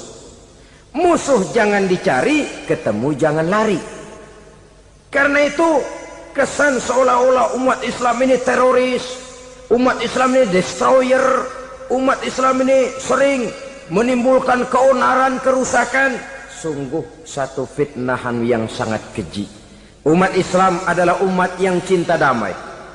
Islam di masa perkembangannya masuki Eropa melalui Selat Gibraltar, Jabal Tariq, memasuki Spanyol. Islam tidak pernah meruntuhkan gereja, Islam tidak pernah membunuh orang-orang Nasrani. Bahkan Islam mewariskan peradaban dan kebudayaan yang begitu tinggi nilainya di bidang ilmu pengetahuan, sampai ketika itu Barat banyak mengkaji ilmu pengetahuan dari dunia Islam. Buku-buku berbahasa Arab diterjemahkan ke bahasa Yunani, dipelajari oleh para cendekiawan di negeri Barat sana. Mereka mengambil manfaat yang banyak dari masuknya Islam ke Eropa. Sementara gereja tetap berdiri dengan megahnya. Kuil-kuil tempat peribadatan tidak satupun yang diusik-usik. Kenapa? Islam agama yang cinta damai. Asal dia tidak diganggu, asal kehormatannya tidak dihinakan. Jadi kafir harbi, kafir yang nyata-nyata nantang perang, ngajak berkelahi. Itu kafir yang nyari penyakit. Kafir harbi ini boleh diperangi dengan catatan mereka yang memang mulai. Yang kedua kafir zimmi. Kafir zimmi, kafir yang hidup di tengah mayoritas muslim, tapi mereka mau hidup dengan aman, damai, tenang. Mereka wajib dilindungi. Bahkan Nabi pernah memberikan satu jaminan, man aza zimmiyan faqad azani. Siapa yang mengganggu orang kafir zimmi sama saja dengan mengganggu saya. Kehormatannya dijaga, harta bendanya dilindungi, anak istrinya pun dilindungi. Dan ini jadi kenyataan. Saudara bisa lihat di negara-negara yang mayoritas penduduknya beragama Islam, orang-orang kafir di luar Islam hidup dengan tenang, aman, damai. Di Saudi Arabia, di luar tanah haram, di luar Mekah dan Madinah, banyak orang-orang kafir mencari nafkah. Mereka tenang, aman, dilindungi undang-undang. Begitu di Mesir, begitu di negara Indonesia yang berdasarkan Pancasila ini. Kehidupan beragama menimbulkan gairah, rukun, tenang, aman, damai, sepanjang tidak saling ganggu, tidak saling usik, menghargai orang yang sudah beragama, tidak menjadikan penganut suatu agama sebagai sasaran dari dakwah agama lainnya. Saudara-saudara kaum muslimin rahimakumullah. Jadi memang oleh Al-Quran kita dianjurkan asyidda 'alal kuffar ruhama bainahum. Tegas kepada orang kafir, kasih sayang kepada sesama muslim. Tapi tegas bukanlah berarti marah-marahan, bukan berarti musuh-musuhan, bukan ngajaki perang. Tegas dalam arti punya garis tentang kehidupan beragama, lakum dinukum waliyadin. Soal kehidupan sosial, mari kerjasama. Bangun jalan, ayo rame-rame. Siskamling, mari bebarengan. Bikin puskesmas, mari sama-sama. Tapi kalau sudah soal agama, itu tidak perlu ada toleransi agama. Yang perlu toleransi antar umat beragama. Kalau umatnya mau kerjasama silakan, tapi tidak menyangkut soal ibadah. Jangan kerjasama di bidang ibadah. Itu kerjasama yang salah pasang, saudara-saudara. Sehingga dengan demikian toleransi adalah menyangkut kehidupan antar umat beragama. Sedangkan agama sendiri punya kapling yang nyata. Sehingga dengan demikian tegas kepada orang kafir dalam arti kita punya satu kepribadian. Tidak ngambang. Enggak, lalu kalau ditanya orang, sebenarnya agama lu apa sih? Ah, gua mah gimana musimnya aja. Agama pakai musim kayak rambutan. Akhirnya ya begitu, musim-musiman. Ke masjid kelihatan, ke gereja hayo, ke candi nongol, ke apa? Bingung malaikat bagaimana nyatetnya nih bocah ini. Di mana aja ada. Kita punya satu kepribadian. Saya muslim dan garis saya ini, lakum dinukum waliyadin. Bagi Tuhan persilakan agama Tuhan, bagi kami agama kami. Kami hormati Tuhan, Tuhan hormat kepada kami. Tapi soal agama, kaplingnya jelas. Kerjasama, mari urusan muamalah, bidang sosial. Yuk kita sistemling sama-sama dengan orang lain agama. Mari jaga kerukunan, kesatuan, persatuan, kekompakan. Perbaiki jalan yang rusak, mari sama-sama. Mendandani jembatan yang runtuh, mari sama-sama. Tapi sembahyang, kaplingnya lain-lain. Sebab Nabi juga dulu pernah ditawarkan begitu loh sama kafir jahiliyah dulu, Quraisy itu. Sudah Muhammad, sekarang begini saja, kita join aja daripada marah-marahan. Hari ini saya oke, menyembah Tuhanmu Allah. Besok gantian kamu menyembah Tuhan kita, Latta, Uzza, Manat dan Hubal. Turun, qul ya ayyuhal kafirun la a'budu ma ta'budun. Soal ibadah kaplingnya jelas, tidak boleh dicampur adukkan. Sebab kalau tidak, kita akan mulai kehilangan identitas diri. Dan disitulah krisis kehidupan keyakinan beragama dimulai. Dari krisis identitas. Hujan gede kan mulainya gerimis dulu. Di mana-mana ya gerimis dulu. Gerimis makin lama makin gede. Kita akan mulai dengan kehilangan identitas diri. Dari sana nanti kita malu mengakui keislaman kita. Kalau orang Islam malu mengakui keislamannya, ini kan ironi, menyedihkan. Ngakui Islamnya saja malu, menonjolkan keislamannya malu. Tidak ada rasa bangga beragama. Padahal ini modal dasar. Hanyalah dengan rasa bangga beragama kita lalu konsekuen. Bangga yang tidak konsekuen, wah pokoknya kan gua kan Islam, agama yang paling benar. Tapi hidupnya sendiri jauh dari tuntunan Islam. Itu bangga yang tidak beralasan, bangga yang tidak perlu dibanggakan sebenarnya. Kebanggaan yang membuat kita konsekuen dan dekat dengan kehidupan beragama. Jadi dengan demikian saudara-saudara, kepada non-muslim kita juga harus berakhlak. Bukankah ini sudah dicontohkan oleh Rasul?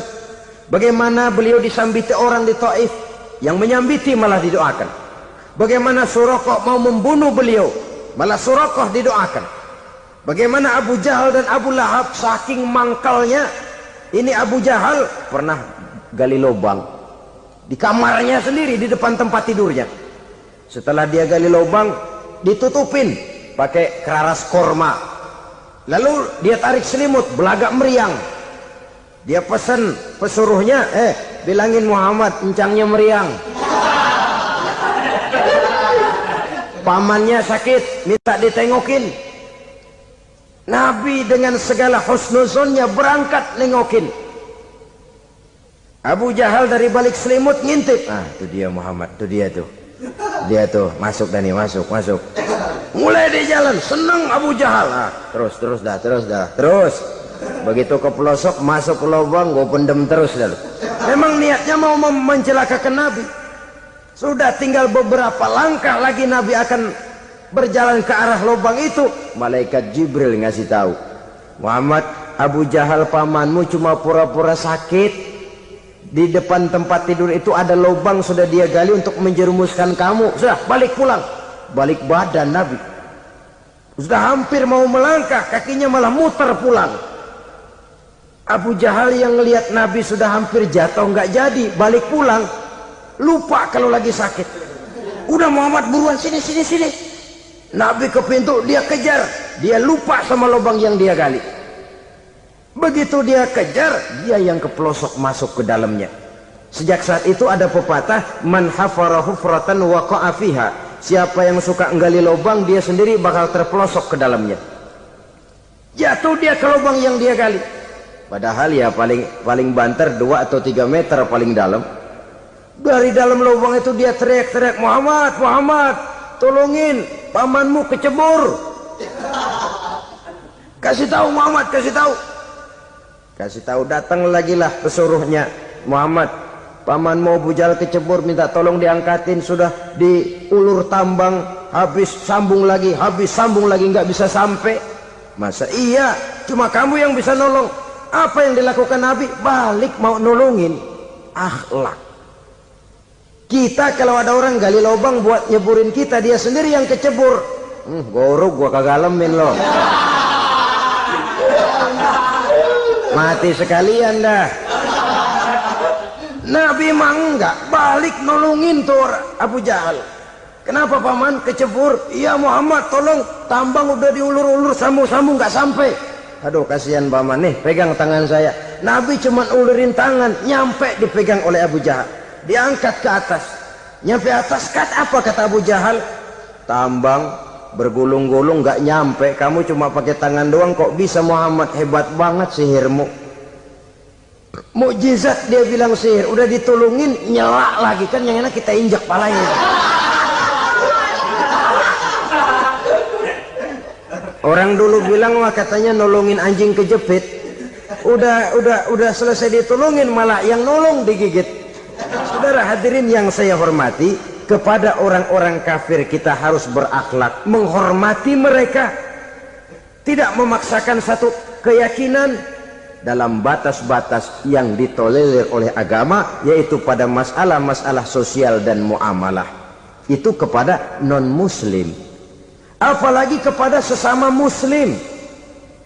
Baik akhlak kepada orang tua, akhlak kepada guru, akhlak kepada jiran atau tetangga, itu semua termasuk dalam akhlak kepada sesama manusia. Akhlak kita kepada orang tua, kadang-kadang kita orang timur ini ketularan orang barat. Engkongnya dianggap CS,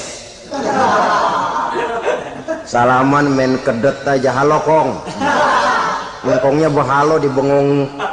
Saudara-saudara kaum muslimin rahimakumullah, akhlak yang tua kepada yang muda, akhlak yang muda kepada yang tua, kepada jiran dan tetangga, kepada sanak famili dan handai tolan, pendeknya kepada sesama muslim. Tetangga ada haknya, ada hak tetangga yang kalau kita berakhlak itu harus dipenuhi. Contoh kecil, kalau saya beli radio, itu saya dong boleh berpikir, ini radio saya beli pakai uang saya setel di rumah saya, sekeras-kerasnya ada apa sama orang lain? Radio gua, yang beli gua pakai duit gua, gue setel di rumah gue, ada urusan apa sama orang lain? Itu kalau menurut saya. Tapi tetangga sebelah saya kan bisa juga ngomong begitu. Mata gue yang ngantuk, gue tidur di rumah gue, kenapa suara radio lu masuk kemari? Ketika itulah lalu kebebasan saya nyetel radio dibatasi oleh kebebasan tetangga saya yang mau tidur. Ini sudah akhlak namanya. Umpamanya lagi ada Nabi ajarkan, iza tobakhta maraqatan fa'akthir ma'aha wa ta'ahad jiranaka. Kalau kamu masak sayur, banyakin kuahnya, bagiin tetangga kamu. Bukan bagiannya itu yang jadi soal, tapi akhlak kepada tetangga. Udah tahu tetangganya kelaparan, diseksa, goreng ikan asin, se-RW baunya ngayap, kembang kempis orang nungguin. Saudara hadirin ma'asyiral muslimin rahimakumullah. Jadi dengan demikian, kalau sudah kembali kepada orang-orang yang nilai imannya sama dengan kita, apapun organisasinya, apapun baju yang mereka pakai, kaos yang mereka pakai, jaket yang mereka pakai, kalau sudah seakidah, seiman, jaga akhlak kita. Pendapat boleh berbeda, kaos boleh tidak sama, jaket boleh beraneka warna, bendera boleh beragam-ragam, tapi ukhuwah Islamiyah ini utamakan. Adalah lebih baik mencari persamaan dalam kehidupan dan bukan memperbesar perbedaan.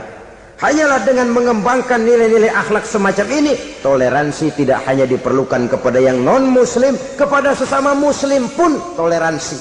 Artinya apa? Jangan memponis amalan orang lain. Yang usolli, yang tidak usolli, berjalanlah menurut keyakinannya masing-masing. Jangan lalu memponis, itu namanya nggak toleransi. Kamu nggak pakai usolli ya? Enggak. Brengsek. Kamu pakai usolli ya? Iya. Bid'ah.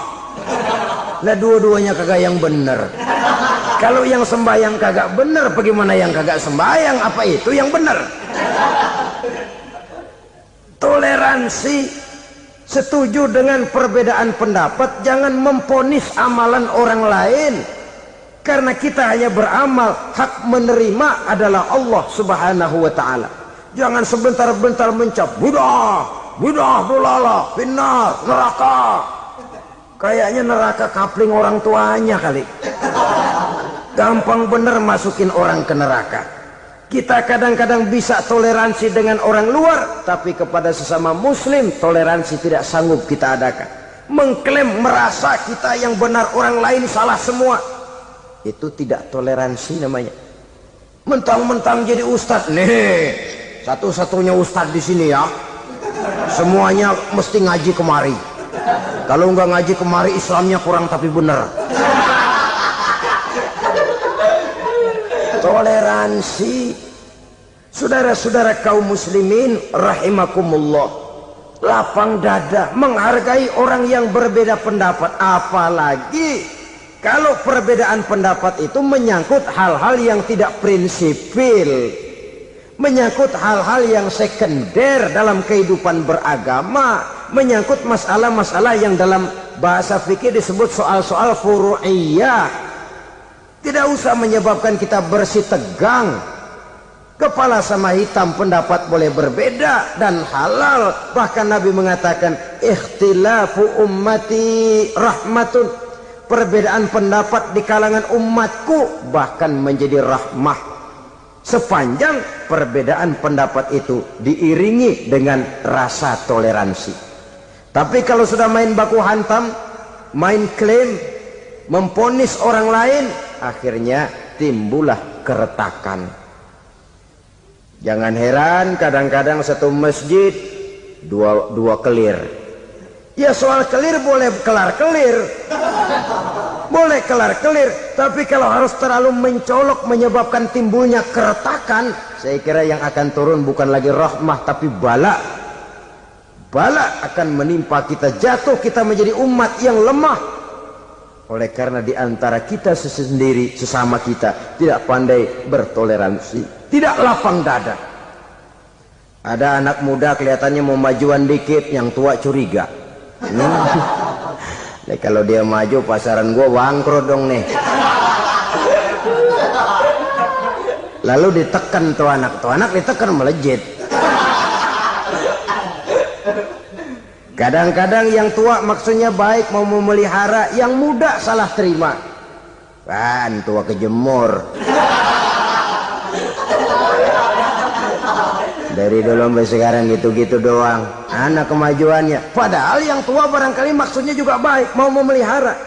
Sebenarnya kalau kita bisa mencoba mencari titik temu dengan alur komunikasi, tidak merasa diri yang paling benar, tapi toleransi, boyak menerima pendapat orang lain, setidaknya mau mendengar omongan orang. Yang susah kalau udah kena penyakit nggak mau ngerti omongan orang, nggak mau nerima pendapat orang.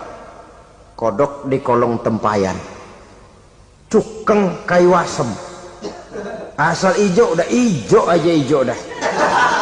Nggak ngerti omongan orang, yang kayak begini yang orang jadi kesandung. Oleh karena itu saudara-saudara, alangkah nikmatnya kehidupan ini apabila kita menyadari kita ini ummatan wahidah, satu umat yang satu, yang diikat dengan akidah. Kalau kepada yang non muslim saja kita diajarkan untuk berakhlak, apatah lagi kepada yang seiman, seakidah, sekeyakinan. Wajarkah perbedaan pendapat yang kecil-kecil lalu menyebabkan kita bertolak belakang, cerai-berai, centang perenang? Bila bertemu di jalan yang satu menyisih ke kiri, yang lain menyingkir ke kanan. Kalaupun juga bercampur di tengah kumpulan orang banyak, persis air dengan minyak. Yang atu melengos, yang atu madep mojok. Orang lain senyum, dia mau pada manyun. Saudara-saudara kaum muslimin rahimakumullah, realita ini walaupun tidak enak, pahit, tapi masih hidup di sebagian masyarakat kita. Ini yang perlu kita atasi. Soal toleransi kepada orang lain, sejarah sudah membuktikan. Mari kita jangan cuma bisa mengajak orang lain, umat lain untuk bertoleransi dengan kita, tapi kepada sesama kita. Toleransi ini perlu kita tegakkan, perlu kita bina, terutama di dalam kita menuju bentuk ideal daripada konsep ukhuwah Islamiyah ini, yang memang selalu kita akan cari bentuk-bentuk idealnya sejalan dengan perkembangan situasi dan kondisi yang dihadapi oleh umat.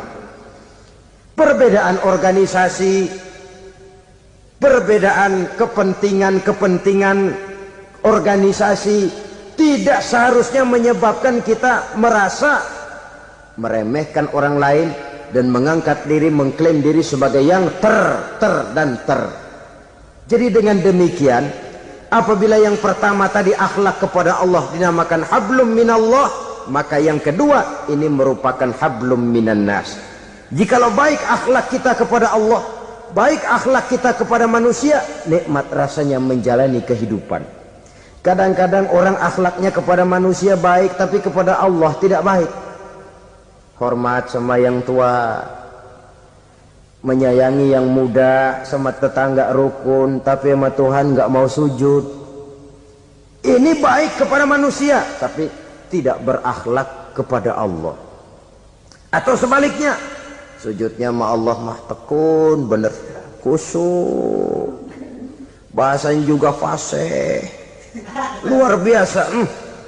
Tapi sama manusia sombong, takabur, ujub, merasanya dia doang yang paling benar. Sebab iblis itu ya, itu kadang-kadang datang lewat hati, dan memang selalu markasnya di situ. Kalau dia tidak bisa menggoda kita dengan yang lain, dia tumbuhkan sifat ujub. Dia bisikin, wah memang di kampung ini yang paling banyak ibadahnya ente, yang lain mana, lihat tuh kerocok semua. Lalu di hati orang itu tertanam sifat iya ya. Nah, tatkala iya ya, dia sudah terkena serangan iblis. Akhirnya apa? Orang lain diremehin. Asal yang kagak mau sembahyang aja diajak salaman udah najis aja dah. Ketemu juga mukanya ditekuk 4. Akhirnya bukan ngajak, malah ngenyek, ngina. Lah orang dihina makin jauh, makin tidak tersentuh. Bukan cara itu yang diajarkan oleh Rasul. Bahwa orang tidak mau sholat, tugas kita mengajak. Soal dia tidak sholat, ya itu dosa dia kepada Allah. Saudara-saudara kaum muslimin, ujub disuntikkan oleh iblis ke dalam hati kita. Sujudnya kepada Allah benar, tapi akhlaknya kepada sesama manusia. Merasa paling benar sendirian, merasa orang lain salah semua. Pokoknya kalau di luar lingkungannya udah kagak bener aja udah bahaya. Saudara-saudara, ini juga penyakit yang disuntikan oleh iblis. Sebab iblis itu tipu dayanya luar biasa, strateginya lihai. Makin tinggi kualitas iman, ya makin berat upaya iblis untuk menjerumuskan kita. Karenanya saya mengajak, marilah kita bertoleransi, baik kepada non muslim, lebih-lebih lagi kepada sesama muslim yang kebetulan berbeda baju, berbeda kaos, berbeda organisasi, lain bendera yang dibawanya. Tapi toleransi mari kita canangkan. Kita terikat oleh ukhuwah Islamiyah. 2. Yang ketiga, akhlak manusia kepada makhluk Allah lainnya di luar manusia. Islam, saudara-saudara, dengan berakhlak kepada Allah, berakhlak kepada sesama manusia, berakhlak kepada makhluk Allah di luar manusia, baik flora maupun fauna, maka mudah-mudahan akan terciptalah satu ekosistem, satu lingkungan hidup yang membuat kita nikmat menjalani kehidupan ini. Inilah saja yang kita bicarakan pada pertemuan kali ini. Terima kasih atas segala perhatian, mohon maaf atas segala kekurangan. Marilah kita membina nilai-nilai akhlak walaupun berat tantangannya. Sungguh lebih baik rakyat rendah yang berakhlak tinggi daripada pejabat tinggi yang berakhlak rendah. Karena nilai manusia pada akhirnya ditentukan oleh akhlaknya itu. Mau sukses di masyarakat, mari kita utamakan akhlak. Usikum wa nafsi bitaqwallah. Wassalamualaikum warahmatullahi wabarakatuh.